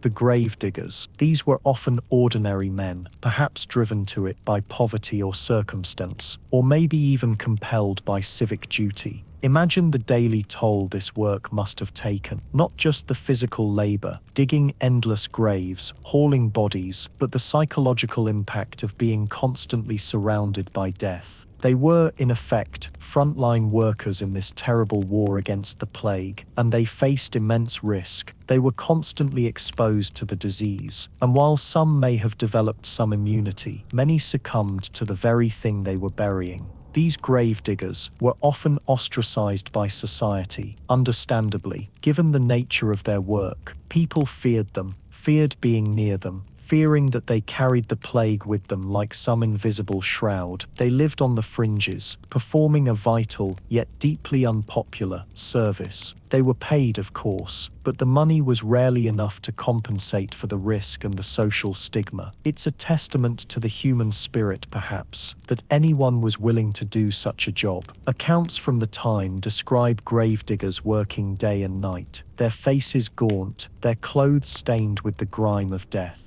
They would often wear protective clothing, though its effectiveness was questionable. Thick leather gloves, perhaps, and a face covering, often a cloth soaked in vinegar or herbs, in the vain hope of warding off the miasma, the foul air that was believed to carry the disease. It offered little real protection, but perhaps it provided some psychological comfort, a small act of defiance against the invisible enemy. And what happened when the plague pits filled up?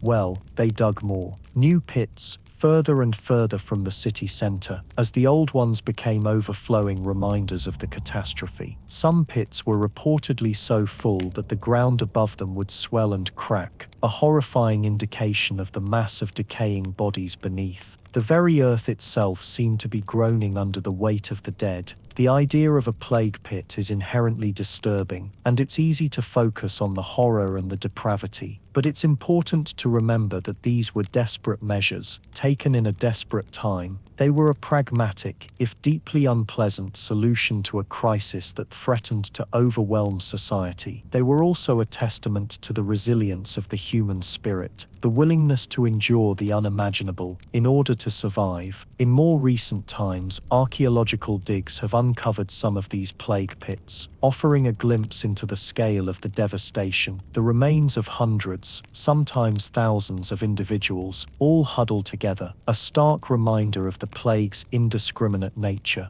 These discoveries are often treated with reverence and respect, a recognition of the suffering and the loss that these people endured. They serve as a powerful reminder of the importance of remembering the past and of learning from the mistakes of our ancestors. The grave diggers and the plague pits they created remain a somber, yet vital, part of London's plague story. Imagine with me, if you will, the bustling marketplace of a pre-plague London, a vibrant tapestry woven with sights, sounds, and of course the aromas of every conceivable foodstuff. Now, picture that same marketplace, slowly then rapidly, emptying, the vibrancy fading to a stark and fearful silence. That, my friends, is the story of London's food supply during the Black Death. Before the plague reared its ugly head, London was a city utterly reliant on external sources for its sustenance. The surrounding countryside, and indeed, trade routes stretching across the continent, were the arteries that kept the city alive. Think of the farmers in Kent, carefully tending their fields, knowing their harvest would feed the hungry mouths of London. Think of the merchants sailing up the Thames, their holds laden with grain from the Baltic, spices from the East, and wine from France. It was a delicate dance of supply and demand, a system that, while not perfect, generally kept bellies full. But then the plague arrived, and with it came chaos, fear, and a complete unraveling of this vital network. The initial disruption wasn't necessarily a shortage of food itself, but a breakdown in its distribution. As the death toll mounted and panic spread like wildfire, farmers and merchants, quite understandably, became increasingly reluctant to venture anywhere near the infected city.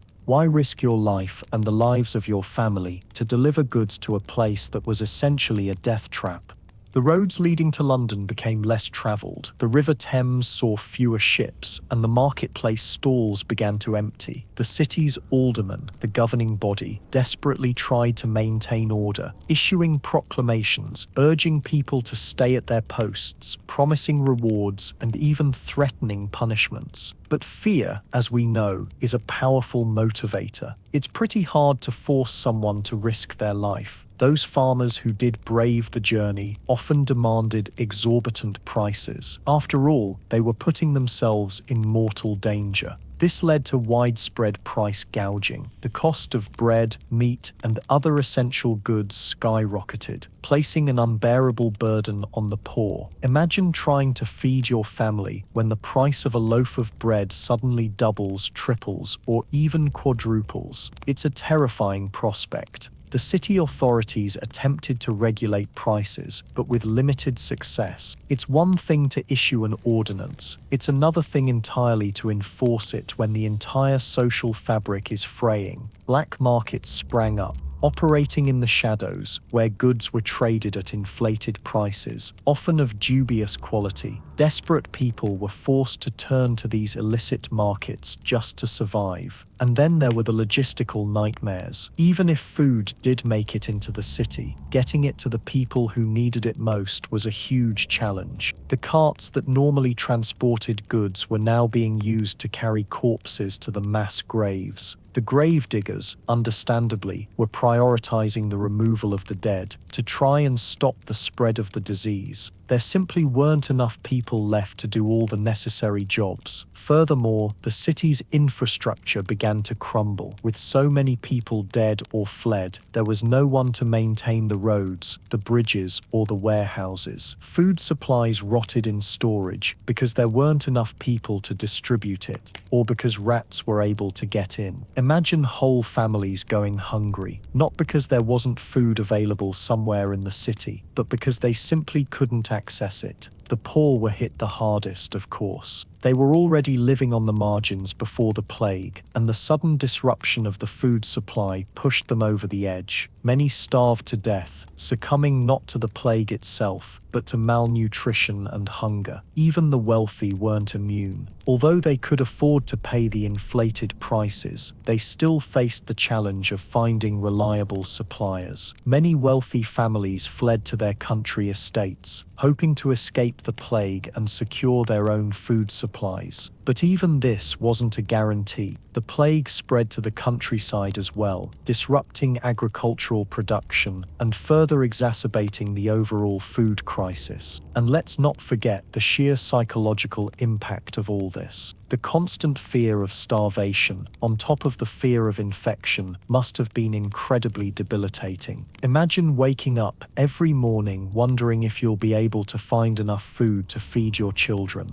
Imagine the constant gnawing hunger, the desperation, and the feeling of utter helplessness. The disruption of the food supply wasn't just an economic crisis, it was a humanitarian disaster. It exposed the fragility of London's infrastructure and the vulnerability of its population. It highlighted the stark inequalities of medieval society and the devastating consequences of unchecked fear and panic. It's a stark reminder that even in the most advanced societies, the basics of survival, food, water, and shelter, can never be taken for granted. And that when faced with a crisis, the ability to maintain those essentials is absolutely crucial. A hungry population, after all, is a desperate population. And now, friends, we arrive at a particularly grim aspect of our story, the economic impact of the plague. Imagine London, a bustling hub of trade and commerce, suddenly grinding to a halt. Picture the workshops, the markets, the docks, all falling silent. Before the plague, London was a city of incredible industry. Skilled artisans crafted everything from fine silks to sturdy tools. Merchants traded goods from across the known world. But when death swept through the city, it didn't just claim lives, it strangled the very lifeblood of the economy. Businesses, large and small, crumbled under the weight of the epidemic. Think about the weaver, his loom now silent because he's fallen ill, or worse. Or the baker, his ovens cold because half his staff are gone. Even if they themselves survived, who would buy their goods? Who would risk venturing out into the plague-ridden streets to purchase bread or cloth? The demand for luxury goods plummeted, of course. Who cared about fine clothes or fancy jewelry when survival was the only thing on people's minds? But even essential trades suffered immensely. Consider the construction industry.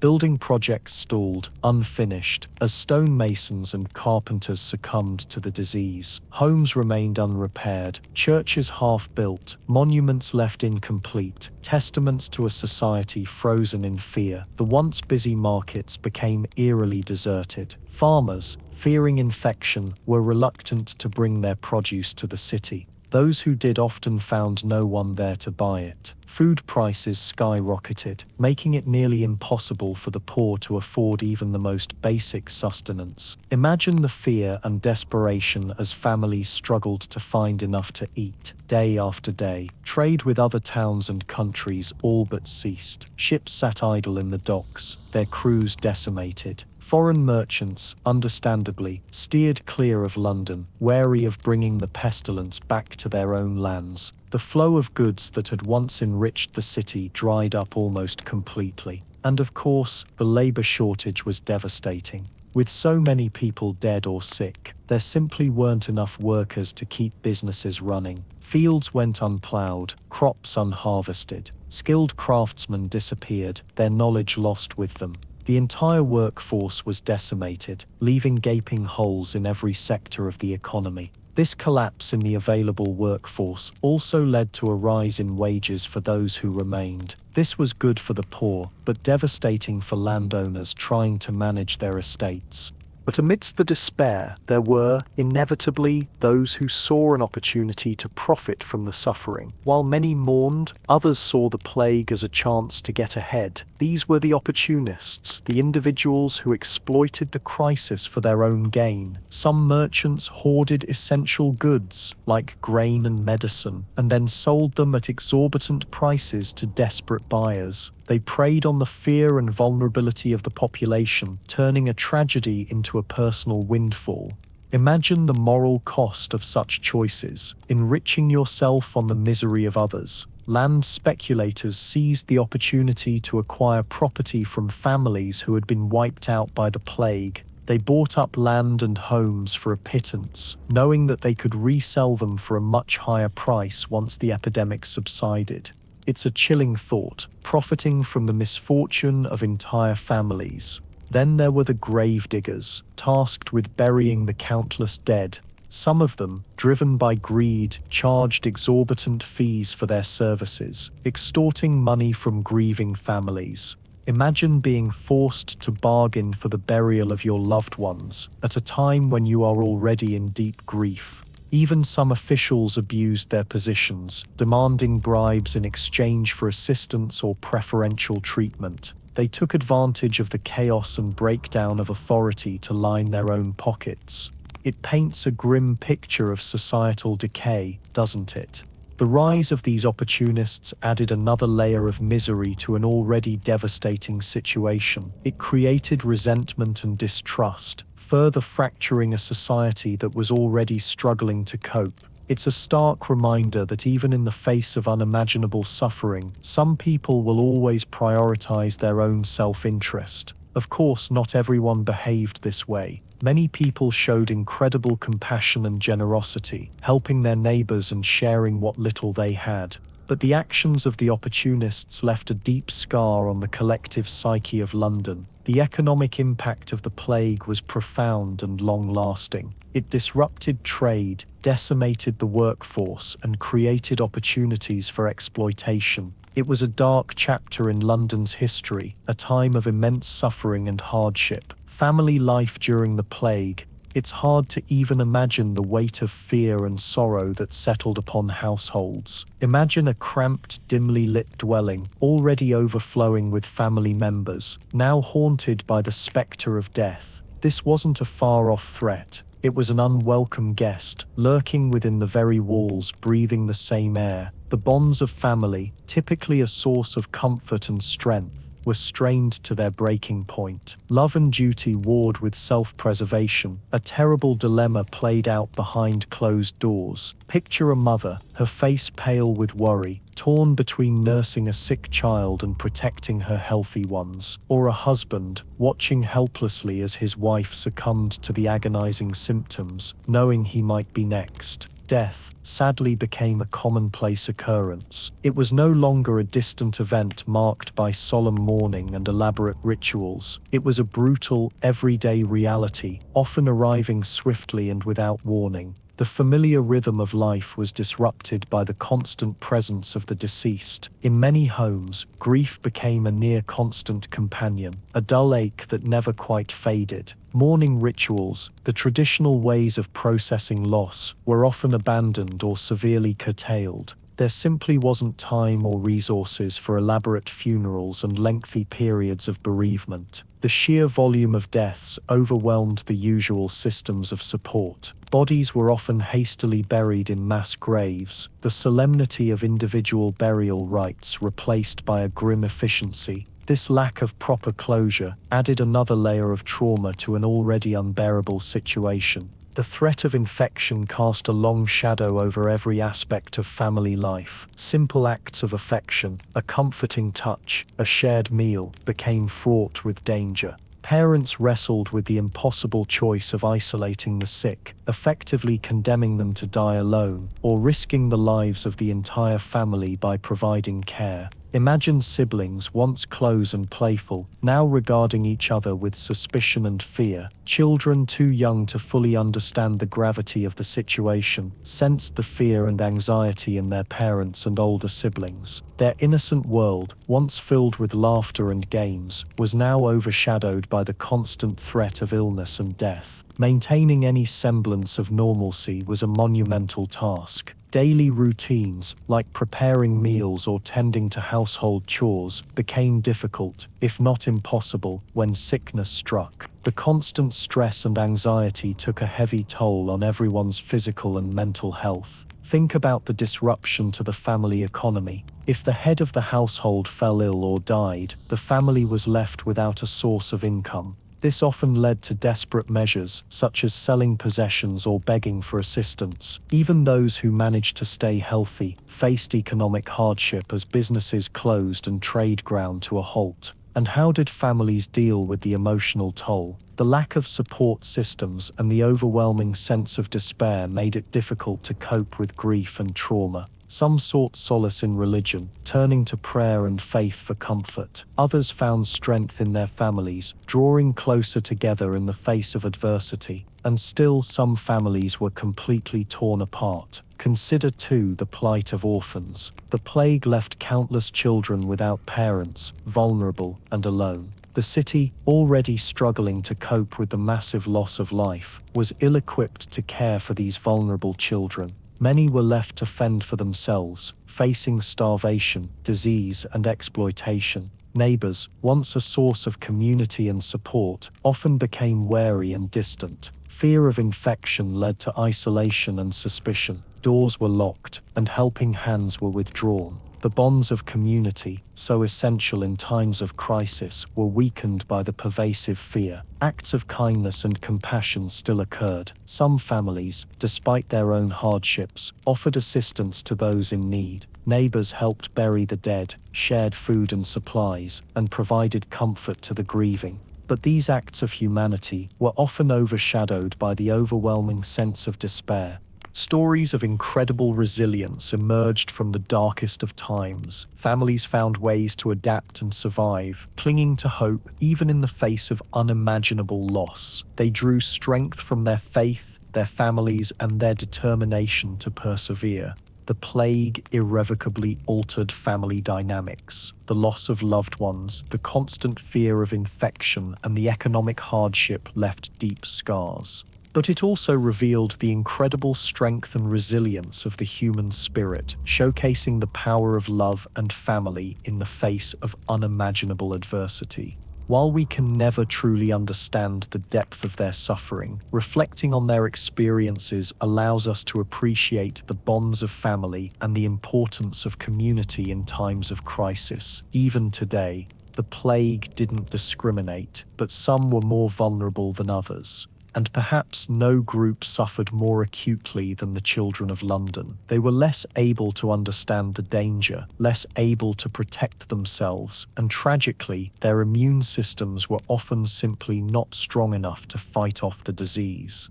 Imagine for a moment being a child in 14th century London. Life was already hard. Malnutrition was widespread, even in relatively good times. You might live in a cramped, dark dwelling, sharing a bed with siblings, perhaps even livestock. Clean water was a luxury, and the air hung thick with the smells of refuse and unwashed bodies. Now imagine that into this already precarious existence. A terrifying sickness sweeps through, turning your world upside down. Children were often the first to succumb. Their small bodies, still developing, were easy prey for the virulent disease. Bubonic plague, with its agonizing buboes, pneumonic plague attacking the lungs, and septicemic plague poisoning the blood, all took a particularly devastating toll on the young. A fever, a cough, a swollen gland, and within days, sometimes hours, a child could be gone. The impact on families was of course profound. Parents watched helplessly as their children sickened and died, often powerless to do anything but offer comfort in their final moments. Grief compounded grief.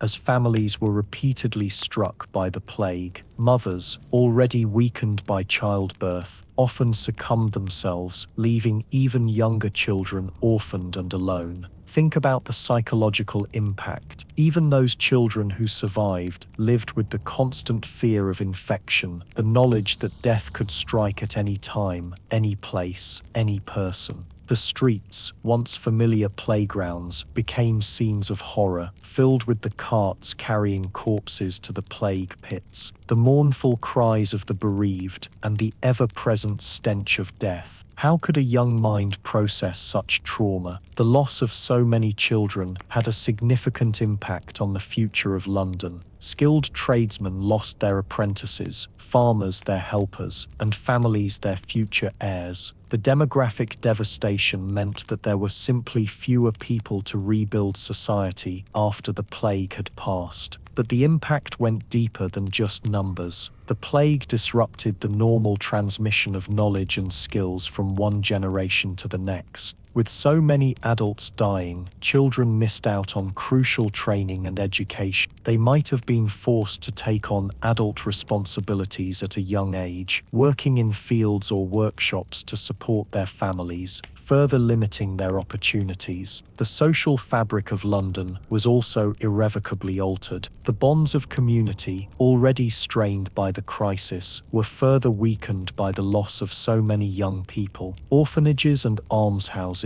struggled to cope with the influx of abandoned children, many of whom were left to fend for themselves on the streets. These children, often traumatized and neglected, were vulnerable to exploitation and crime, perpetuating a cycle of poverty and despair. Consider also the long-term emotional consequences. Children who witnessed the death of their parents or siblings were likely to suffer from post-traumatic stress, anxiety, and depression. These emotional wounds could last a lifetime, impacting their relationships, their ability to work, and their overall well-being. There was no such thing as therapy, not in the way we understand it now. No safe space to process the unimaginable, just survival. The plague also disrupted traditional family structures. Many children were sent to live with relatives or foster families to protect them from infection, or simply because their parents had died. This separation from their immediate family could be incredibly traumatic, especially for young children who relied on their parents for comfort and security. Imagine being ripped away from everything you know, your home, your family, your sense of belonging, all because of an invisible enemy. And what about the children born in the years immediately following the plague? They grew up in a world drastically different from the one their parents knew. They were surrounded by death and loss, and they likely inherited the anxieties and fears of their parents. They may have been named after deceased siblings, serving as a constant reminder of the tragedy that had befallen their families. Furthermore, the scarcity of labor in the aftermath of the plague did present some opportunities for the surviving children. With fewer workers available, wages rose and some children were able to find employment that would have been unavailable to them before. This could have led to a degree of social mobility, allowing some children to escape poverty and improve their lives. However, this newfound opportunity came at a great cost, born from the tragedy and suffering of so many. It's difficult to fully comprehend the sheer scale of the impact the plague had on the children of London. They were victims of a disease they didn't understand, in a world that offered them little protection. Their vulnerability underscores the devastating consequences of the Black Death and reminds us of the importance of protecting the most vulnerable members of our society. Even in the face of unimaginable crises, the plague robbed a generation of their childhood, their innocence, and their potential, leaving a lasting scar on the social and emotional landscape of medieval London. The echoes of their suffering reverberated through shaping the lives of future generations, and though their names are mostly lost to history, their story serves as a poignant reminder of the human cost of disease and the enduring resilience of the human spirit. And now, we turn to a darker aspect of life under the plague: crime and disorder. As if death wasn't rampant enough, the breakdown of law and order added another layer of suffering to the already burdened lives of Londoners. Imagine, if you will, a city gripped by fear, where every cough echoes like a death knell, and trust becomes a luxury few can afford. With so many fleeing the city, and those remaining preoccupied with survival, the usual structures of law and order began to crumble. The watch, already understaffed, was stretched to its absolute limit. Many of its members, understandably, had either succumbed to the plague themselves or deserted their posts, fearing for their own lives and the safety of their families. Those who remained were often overwhelmed, underpaid, and quite possibly terrified. Think about that. Trying to uphold the law when every interaction could be your last. This vacuum of authority created a fertile breeding ground for opportunism. The plague, in its grim equality, had decimated families, leaving behind empty homes, unattended shops, and a wealth of unprotected possessions. Desperate people, driven to extreme measures to survive or simply overcome by greed, saw this as an opportunity. Theft became rampant. Not just petty theft, mind you, although that certainly increased as well. We're talking about organized looting, entire households being stripped bare by gangs who roamed the streets under the cover of darkness, or even in broad daylight, emboldened by the lack of any real opposition. Imagine the heartbreak, the sheer despair of returning to your home, perhaps after burying a loved one, only to find it ransacked, your meager possessions gone, your security completely shattered.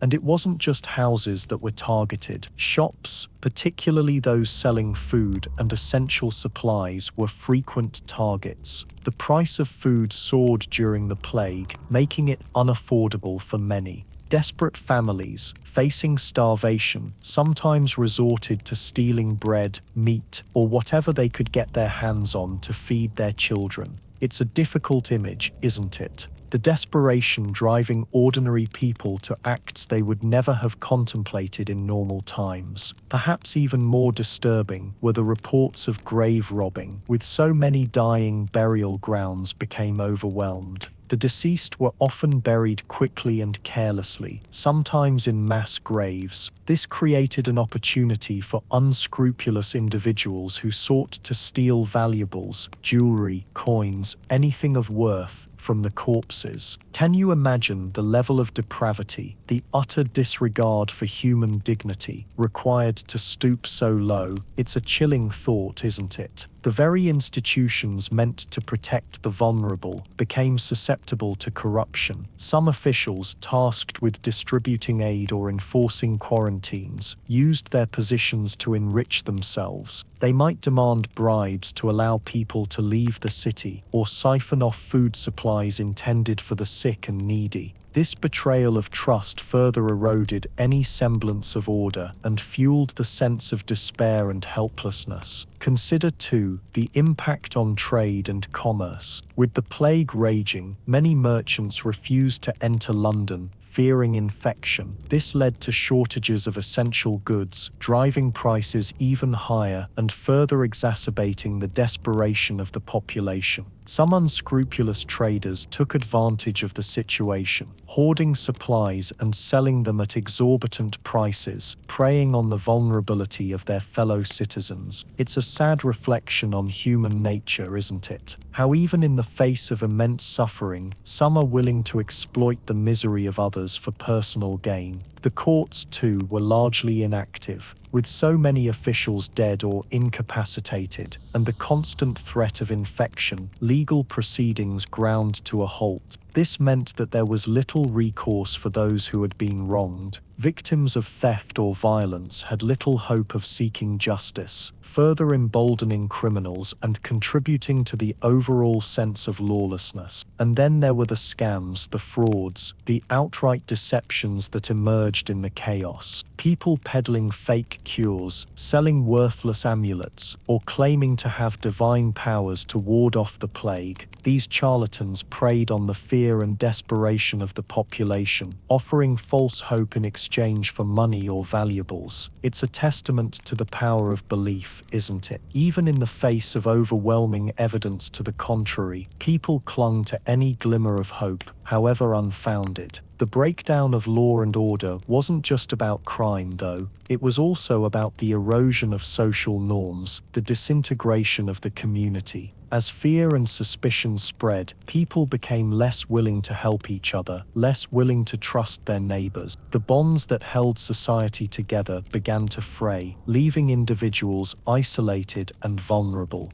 Imagine the psychological toll of living in such an environment. Constant fear of infection, coupled with the threat of violence and theft, must have been incredibly draining. It's no wonder that many people succumbed to despair, losing hope and giving up on life. It's important to remember that not everyone succumbed to the darkness. There were still many acts of kindness, of generosity, of selflessness amidst the chaos. But the fact remains that the plague created an environment in which crime and disorder flourished, adding another layer of suffering to an already devastating situation. It serves as a stark reminder of the fragility of civilization and the importance of law and order in maintaining a stable and functioning society. All right, let's dim the lights a little, shall we, and settle in, because we're about to delve into a world that might seem a little out there. But remember, for medieval Londoners facing the plague, it was very real. We're talking about superstitions and amulets, the folk remedies and the frantic search for protection against something they couldn't see, couldn't understand, and certainly couldn't escape with the medicine they had. Imagine the scene. Death is everywhere. Doctors are baffled. The church is offering prayers, but they seem to fall on deaf ears. What else can you do? Well, you turn to the things that have always been there, the whispers in the dark, the old wives' tales, the traditions passed down through generations. Superstition, in this context, wasn't just a quaint belief. It was a survival mechanism. It was a way to exert some control in a world spiraling out of control. Think about it. When rational explanations fail, people reach for anything that offers even a sliver of hope, a sense of agency. And in medieval London, that hope often came in the form of bizarre rituals and even more bizarre objects.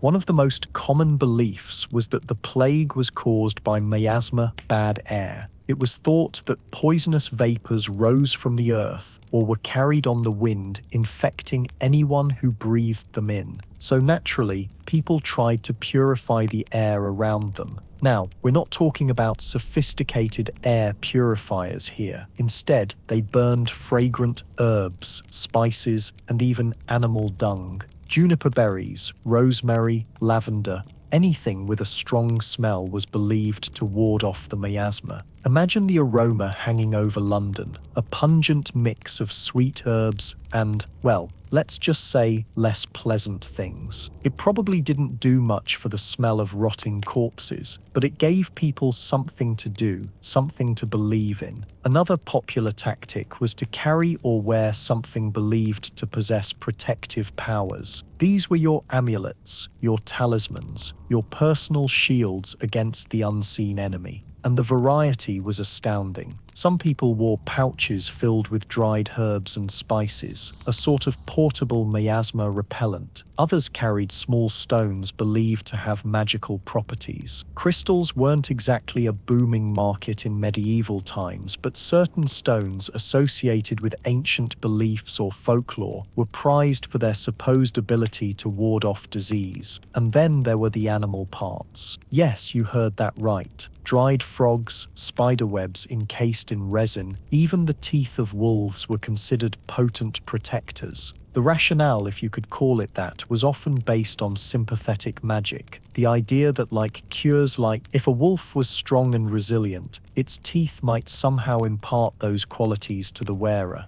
But perhaps the most unsettling amulets were those made from human remains. Fingers of hanged men were particularly prized, believed to possess powerful protective properties, especially against pretty much anything unpleasant. It's a grim thought, isn't it? But desperation breeds strange practices. Of course, religion played a huge role in this. Many people turned to religious amulets, crosses, rosaries, and relics of saints. The belief was that divine intervention could protect them from the plague. But even within religious practice, superstition crept in. Some people believed that certain prayers recited in a specific way or pilgrimages to particular shrines held more power than others. There were also some truly bizarre beliefs surrounding animals. Black cats, already associated with bad luck, became even more suspect during the plague. Some people believed they were somehow connected to the spread of the disease, and sadly many were killed as a result. On the other hand, toads were sometimes seen as beneficial. It was believed that they could absorb the poison from the air and therefore protect the household. You might find a toad hopping around a home. It's a funny image when you think about it, a desperate family coddling a warty amphibian as their only hope.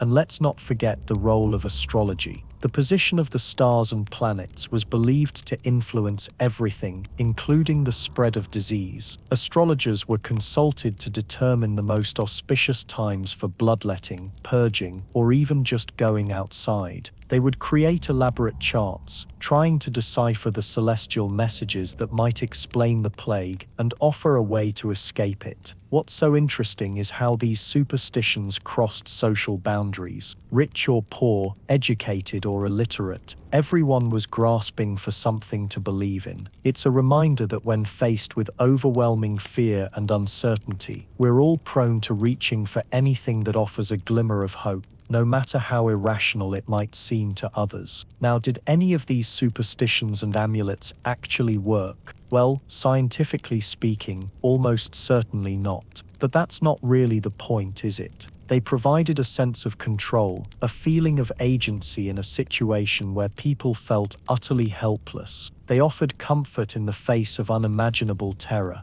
And sometimes, that's all people had. It's a peek into the mindset of a society teetering on the brink, a society desperate to make sense of the senseless, and to find some measure of protection in a world that had suddenly become terrifyingly unpredictable. And in that context, these strange beliefs become a little less strange and a little more understandable. So the next time you see someone clinging to a seemingly irrational belief, remember the medieval Londoners and their amulets. Sometimes the act of believing is the only medicine we have. Let's settle in now, shall we, and turn our attention to how the Black Death seeped into the very soul of medieval London, manifesting in its art and literature. It's perhaps unsurprising, but truly astonishing when you consider it, just how profoundly death and despair became the defining characteristics of the era's cultural expression. Imagine, if you will, the constant presence of death, not just in the abstract, distant way we might consider it today, but a very real, immediate, and ever-looming figure in every Londoner's life. This pervasive fear, this constant grief,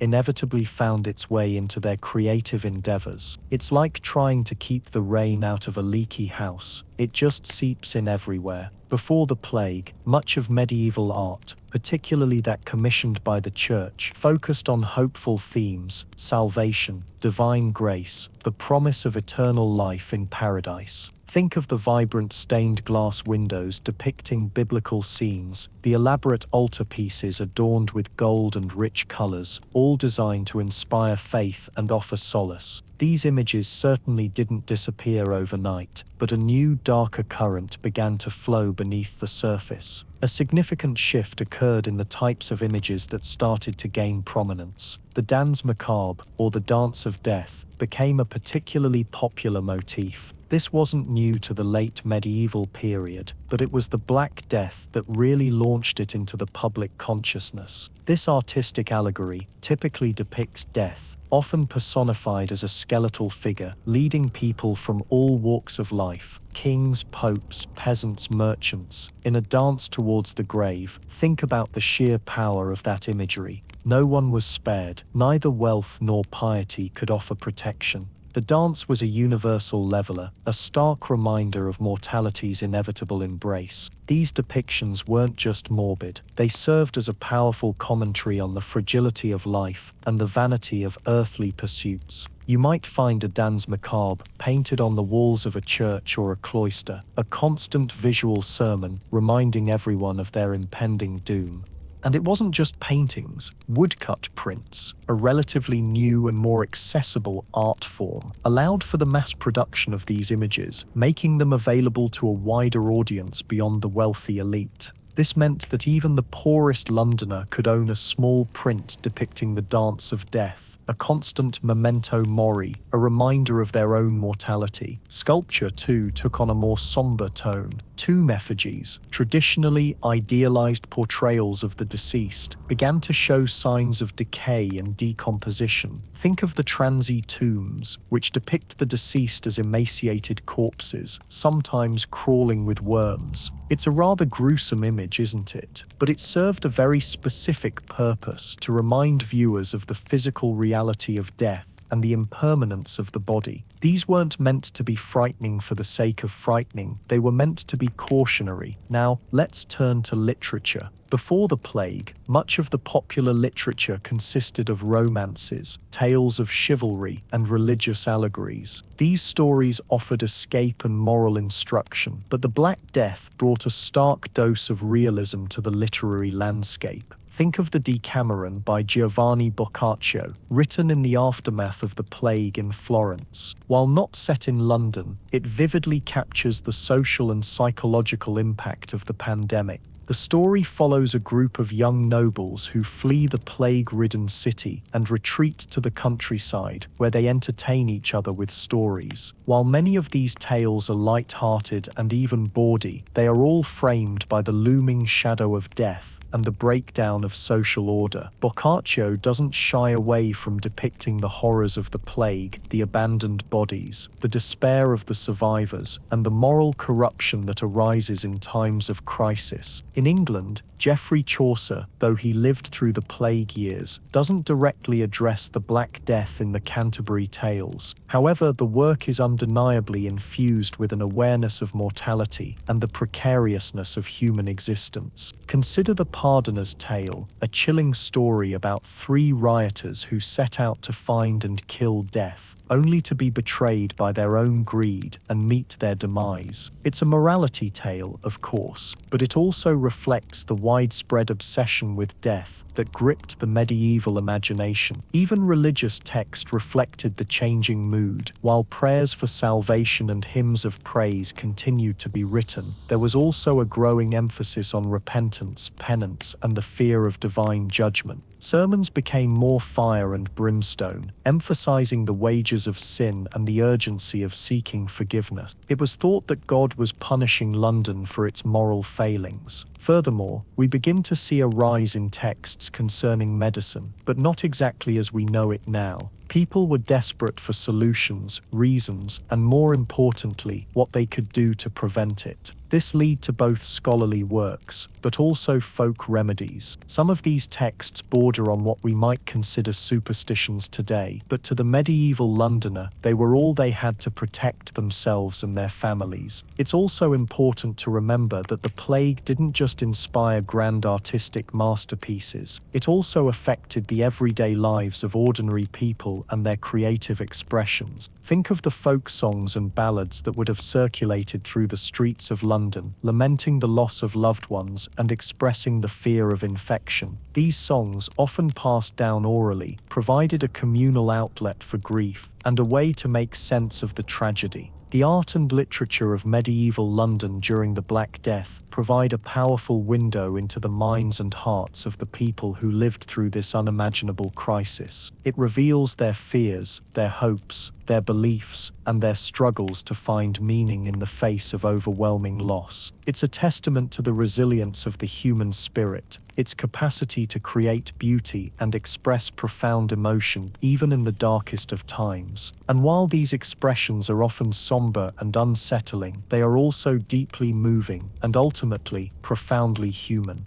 They remind us that even in the face of death, life, and the need to express it, continues. And then silence, or perhaps quieter than before. Because London, you see, even in its darkest hours, was rarely truly silent. But the cacophony of life, the hawker's cries, the blacksmith's hammer, the laughter and the arguments, they were muted now, dampened by the sheer, overwhelming presence of death. The plague, having raged its terrible course, had begun to ebb. Like a receding tide, it left behind a devastated landscape. Our story, though filled with tales of resilience, must acknowledge the staggering cost. Now comes the grim task of counting the dead and assessing the damage. Imagine the scene. The air itself, thick with the stench of decay, even weeks after the worst had passed. Houses stand empty, doors ajar, their inhabitants either buried in mass graves or fled to the countryside, hoping to escape the lingering shadow of pestilence. Streets, once bustling with commerce, are now eerily deserted, save for the occasional scavenger or the cart carrying yet another body to the plague pit. But who would count the dead? Well, it was a gruesome but vital task, mostly undertaken by parish clerks and those who, for whatever reason, had remained in the city. Their records, though often incomplete and undoubtedly underestimating the true toll, provide a chilling glimpse into the scale of the disaster. You see, the official death tolls relied heavily on reports from parish officials, who recorded burials, but many, particularly the poor, were buried hastily, without ceremony, often thrown into mass graves with little or no record.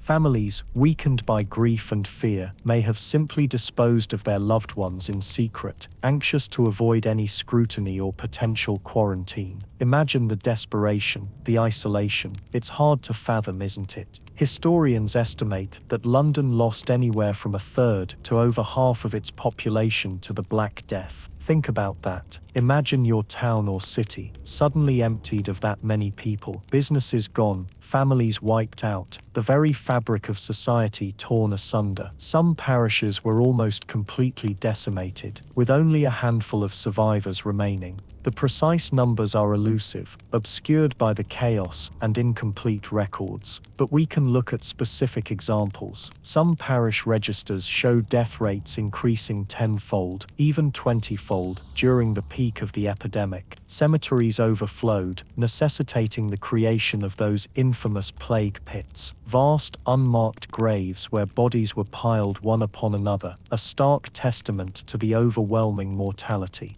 Beyond the human cost, the plague left a trail of economic devastation, trade ground to a halt. With so many dead or fled, there was no one to till the fields, to craft the goods, to buy and sell. The markets were empty, the shops shuttered, businesses collapsed, leaving countless people unemployed and destitute. The vibrant engine of London's economy, once humming with activity, sputtered and coughed to a near standstill. Think of the ripple effect. A merchant dies, leaving his business in ruins. His employees are out of work, unable to feed their families. The artisans who supplied him with goods lose their livelihood. The farmers who sold their produce to the market find no buyers. The entire economic structure, interconnected and interdependent, begins to crumble. And what of the survivors? They faced a world irrevocably changed. The familiar faces were gone, replaced by a landscape of grief and uncertainty. Many had lost loved ones, their families decimated. They were left to pick up the pieces, to rebuild their lives in the shadow of a tragedy that would forever haunt their memories. Imagine the psychological toll, the constant fear, the relentless exposure to death, the trauma of loss. It must have left deep scars on the minds of those who lived through it. We can only speculate about the long-term effects, the anxiety and depression that must have lingered long after the plague had subsided. How could you ever truly feel safe again? How could you ever forget the horrors you had witnessed? Assessing the damage wasn't just about counting the dead or tallying the economic losses. It was about understanding the profound social and psychological impact of the plague. It was about recognizing the resilience of the human spirit, the ability to endure even in the face of unimaginable suffering. London, though scarred and weakened, was not broken. The survivors, driven by necessity and a fierce determination to rebuild, began the slow and arduous process of recovery. They cleared the streets, reopened the shops, and slowly, cautiously, began to resume their lives. The aftermath of the plague was a time of immense hardship, but it was also a time of opportunity. The shortage of labor created new possibilities for those who had survived. Wages rose, giving the working class more bargaining power. The old feudal system, already weakened, began to crumble, paving the way for a more egalitarian society. The Black Death, in its own terrible way, forced a reckoning. It challenged the existing social order, exposed the vulnerabilities of the system, and ultimately helped to shape a new and different world. But before that world could truly emerge, there was much work to be done. The work of grieving, of healing, and of rebuilding, all tasks that would take years, even generations, to complete. All right, settle in, because we're about to look at the long-term ripples the plague sent through medieval society. Specifically, how it really shook up the whole feudal system and changed the way people worked. It's kind of a big deal, so let's dive in. Before the Black Death, society was pretty rigid. Think of it like a pyramid, with the king at the very top, then the nobles, knights, and finally, the vast majority of people, the peasants. These peasants were tied to the land, obligated to work for their lord in exchange for protection and a small plot of land to farm for themselves. This whole system is what we call feudalism, and it was the backbone of medieval life. It wasn't always fair, but it was stable. Then the plague hit. Imagine an axe taken to the base of that pyramid. Suddenly, there were far fewer peasants left to work the land. We're talking about losing perhaps a third to over half the population in a very short space of time. Landlords were left with fields lying fallow, crops rotting, and nobody to bring in the harvest. It was a disaster of unprecedented scale. Now, what happens when something becomes scarce? Its value goes up. In this case, that something was labor. Suddenly, peasants weren't just peasants anymore. They were in demand. They knew they could potentially go to another lord who might offer them better terms, maybe more land, less required labor, or even, gasp, actual wages. This marked a huge shift in power. Peasants started to realize their own worth. They started moving around, seeking better opportunities. This migration was a direct challenge to the traditional feudal order, where peasants were essentially bound to their lord and his land. It was no longer as easy to keep people tied down when the next village over was practically begging for workers. Of course, the nobles and landowners didn't just roll over and accept this. They tried to hold on to the old system with everything they had. In England, for instance, King Edward III introduced the Statute of Labourers in 1351. This law attempted to freeze wages at pre-plague levels and force peasants to accept employment at those artificially low rates. It also restricted their ability to move freely.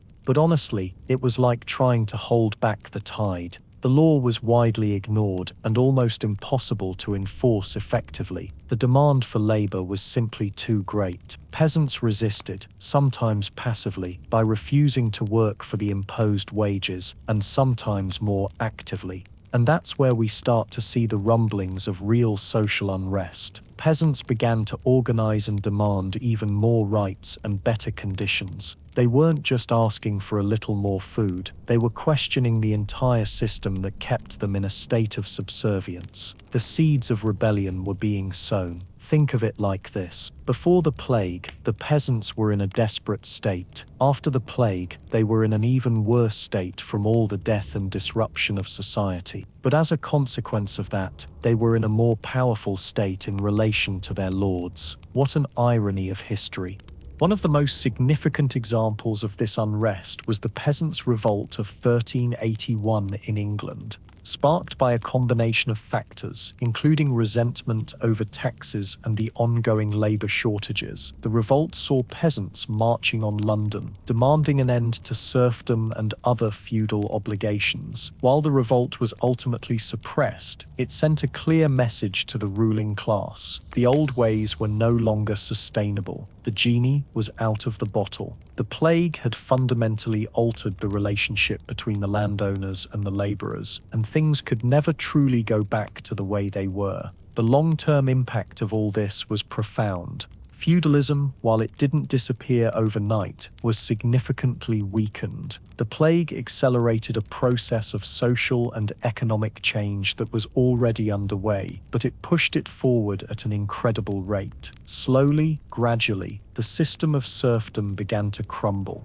Landowners increasingly turned to wage labor to attract and retain workers. Peasants gained more freedom and mobility. A new class of independent farmers and artisans began to emerge, contributing to a more dynamic and diverse economy. Furthermore, the focus began to shift from land as the primary source of wealth to other forms of economic activity, like trade and manufacturing. This paved the way for the rise of a merchant class and the development of a more complex and market-driven economy. So the Black Death, as devastating as it was, ironically contributed to the decline of feudalism and the rise of a more modern wage-based economy. It forced society to adapt and evolve, ultimately leading to a more equitable, though still far from perfect, distribution of power and wealth. It's a grim example of how even the most horrific events can have unexpected and far-reaching consequences. A shift that, even now, is something to think about. And with that, let's take a little break and gently drift into the next section.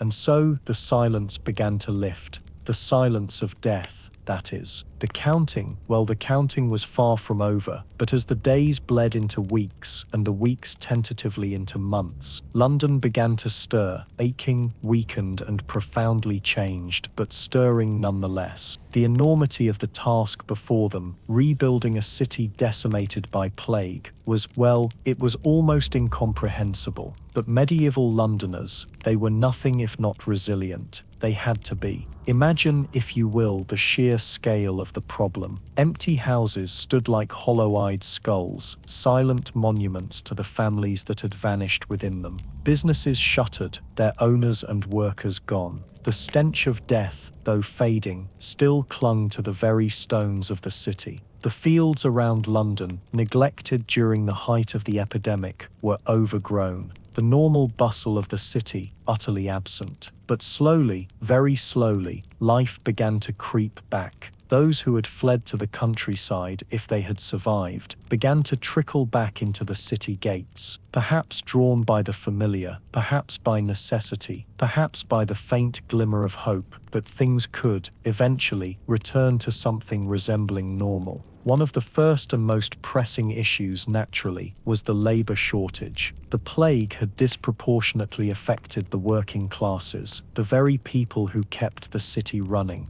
Think of the blacksmiths, the carpenters, the masons, the weavers, the bakers gone, and with them, their skills, their knowledge, and their contribution to the London economy. This, perhaps surprisingly, led to something rather interesting. Wages began to rise, dramatically. With fewer workers available, those who remained could demand significantly higher pay for their services. Suddenly, a lowly apprentice might find himself commanding a wage previously unheard of for someone of his station. This shift in the labor market, though born out of immense tragedy, had a profound impact on the social structure of London. It began to erode the rigid hierarchies that had defined medieval society for so long. The king, seeing the potential for instability, and let's be honest, concerned about the cost of labor for his own projects, attempted to intervene. He introduced the Statute of Labourers in 1351, a law designed to fix wages at pre-plague levels. It was, unsurprisingly, deeply unpopular and largely unenforceable. The forces of supply and demand, it turned out, were more powerful than any royal decree. People were going to be paid. Beyond the immediate issue of labor, the city authorities had to grapple with the practicalities of rebuilding. Houses needed to be repaired, or in many cases, completely rebuilt. This was a slow and painstaking process, relying on the skills of those surviving craftsmen. Stone had to be quarried, timber felled, bricks made. Each step in the process was hampered by the lack of manpower. Trade, too, needed to be revitalized. The plague had disrupted supply chains, leading to shortages of essential goods. Merchants, understandably hesitant to risk their lives and livelihoods, were slow to resume their trading activities. The docks, once bustling with activity, remained largely silent. Slowly, however, ships began to arrive again, bringing goods from across the country and from overseas. The movement of people coming and going was key. The City of London, the municipal government, played a crucial role in the rebuilding effort. They implemented measures to encourage trade, offering incentives to merchants who were willing to resume their business. They also invested in infrastructure, repairing roads and bridges, and improving sanitation systems. Remember, the understanding of disease was limited, but there was the suspicion the plague was brought on from poor sanitation conditions. One area of particular focus was the rebuilding of churches and religious institutions. The plague had shaken people's faith, but it had also, perhaps paradoxically, strengthened their need for spiritual comfort. Churches were rebuilt and rededicated, offering solace and a sense of continuity in a world that had been turned upside down. But rebuilding wasn't just about bricks and mortar, or trade and commerce. It was also about rebuilding community, about healing the psychological wounds inflicted by the plague.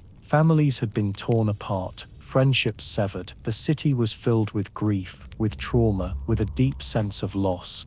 It took time, of course. A long, long time. There were setbacks and false starts and moments of despair.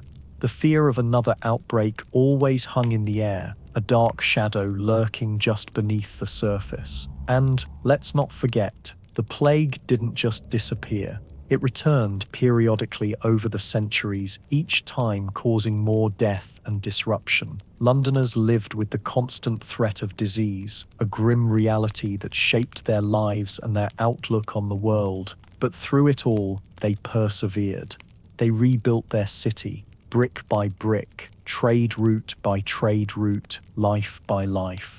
They adapted to the new realities, and they created a new London, one that was different from the London that had existed before the plague, but one that was, in its own way, just as vibrant and just as resilient. It was a testament to the enduring spirit of the human, that even in the face of unimaginable suffering, people could find the strength to rebuild, to heal, and to carry on. And eventually learn to live again. It's a slow process, but they do it. They always do. All right, let's settle in now and think about the long, long shadow that the plague cast over London. We've talked about the immediate devastation, the empty streets, the overflowing graveyards, but what happened after the dying stopped? How did the survivors, the people who managed to navigate that nightmare, carry on? Well, the answer, unsurprisingly, is with scars. Scars that weren't always visible, but ran deep.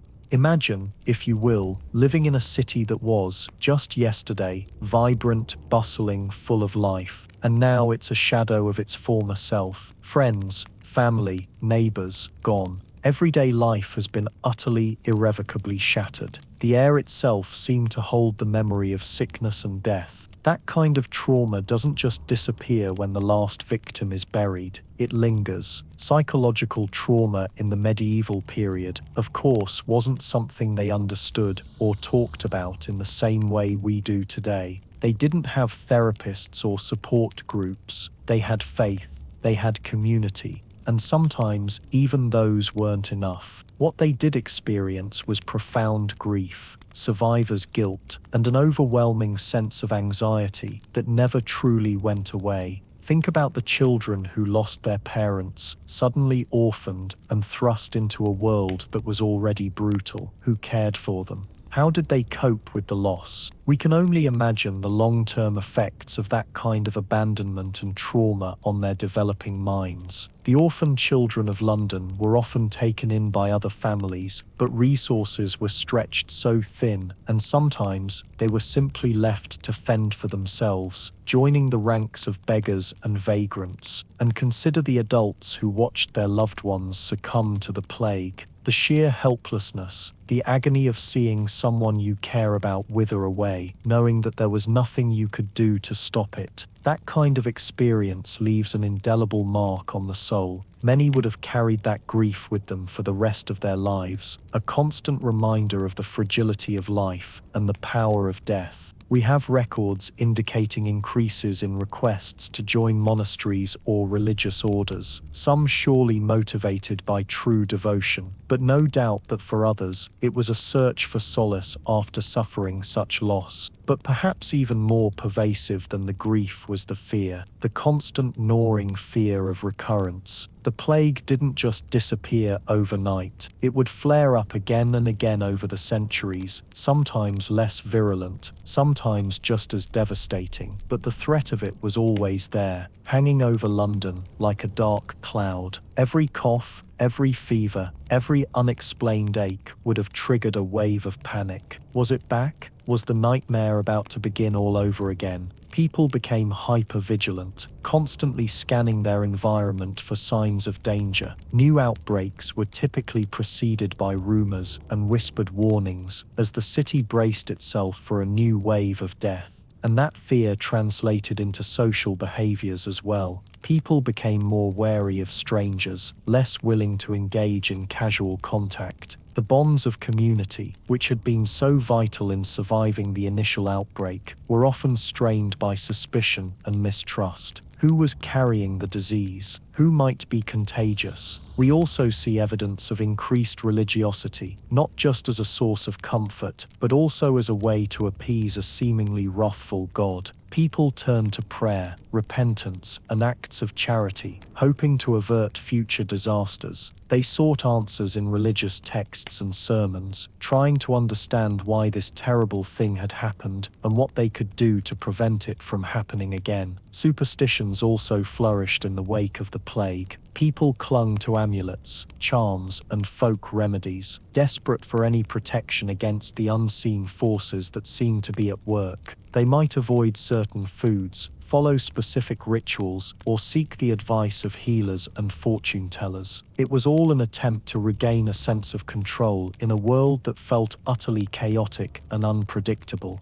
The fear of recurrence also had a significant impact on economic activity. People were less likely to invest in long-term projects, knowing that another outbreak could wipe everything out in a matter of weeks. There was a sense of uncertainty and instability that permeated all aspects of life. It must have felt like building a sandcastle on a beach, knowing that the tide was always coming in. And it's important to remember that this wasn't just a London phenomenon. The Black Death ravaged Europe, leaving a trail of trauma and fear in its wake. Entire villages were wiped out, families were torn apart, and societies were forever changed. The psychological scars of the plague were felt across the continent. So as we reflect on the lives of those medieval Londoners who survived the plague, let's not forget the invisible wounds they carried. The grief, the fear, the anxiety, these were all very real consequences of the Black Death, and they shaped the lives of the survivors in profound ways. They remind us that even in the face of unimaginable horror, the human spirit can endure, but it is never quite the same.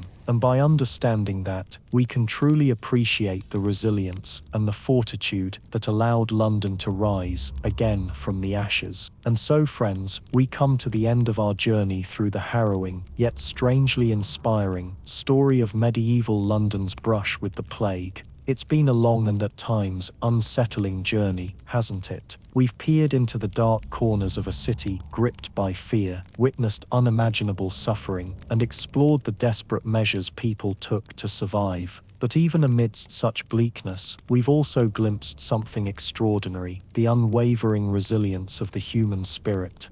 Think back, if you will, to those overcrowded streets, overflowing with refuse, the very air thick with the stench of disease. Imagine the constant dread, the gnawing fear that every cough, every ache could be the harbinger of death. It's difficult for us to truly comprehend the psychological toll that the plague exacted, the relentless anxiety that permeated every aspect of life. And yet, despite all of that, life in its own stubborn way went on.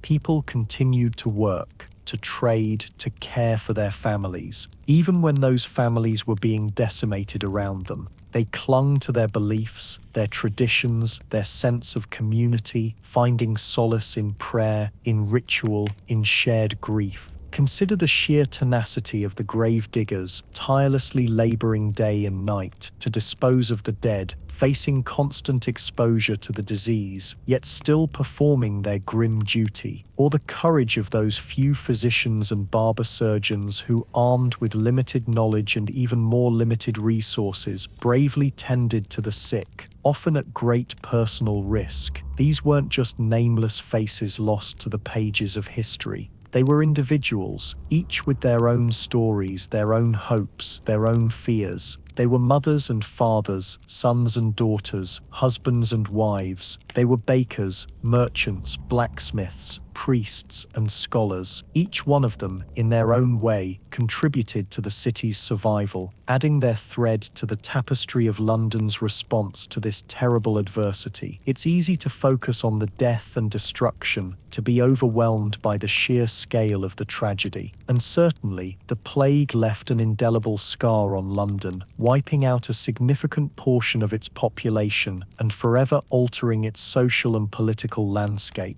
But it's equally important, perhaps even more so, to remember the ways in which Londoners adapted, innovated, and ultimately persevered. Think about the sanitation efforts, however rudimentary they may seem to us today. The attempts to clean the streets, to remove the rotting corpses, to isolate the sick. These were all acts of defiance against the relentless advance of the disease. They represented a collective effort to reclaim control, to impose order on the chaos that threatened to engulf them. And consider the social and economic changes that emerged in the plague's aftermath. The scarcity of labor led to increased wages and improved working conditions for those who survived, weakening the feudal system and paving the way for a more egalitarian society. While born from tragedy, these changes ultimately contributed to a more dynamic and prosperous London. The plague also forced people to confront fundamental questions about life, death, and the nature of God. It challenged existing social hierarchies, prompting them to question established authority and to demand greater accountability from their leaders. In a way, the plague served as a catalyst for social and political reform, accelerating changes that might otherwise have taken generations to unfold. So as we reflect on the resilience and survival of medieval Londoners, let us not forget the lessons they learned, the sacrifices they made, and the legacy they left behind. Let us remember their courage in the face of adversity, their unwavering commitment to their families and communities, and their determination to rebuild their city from the ashes of despair.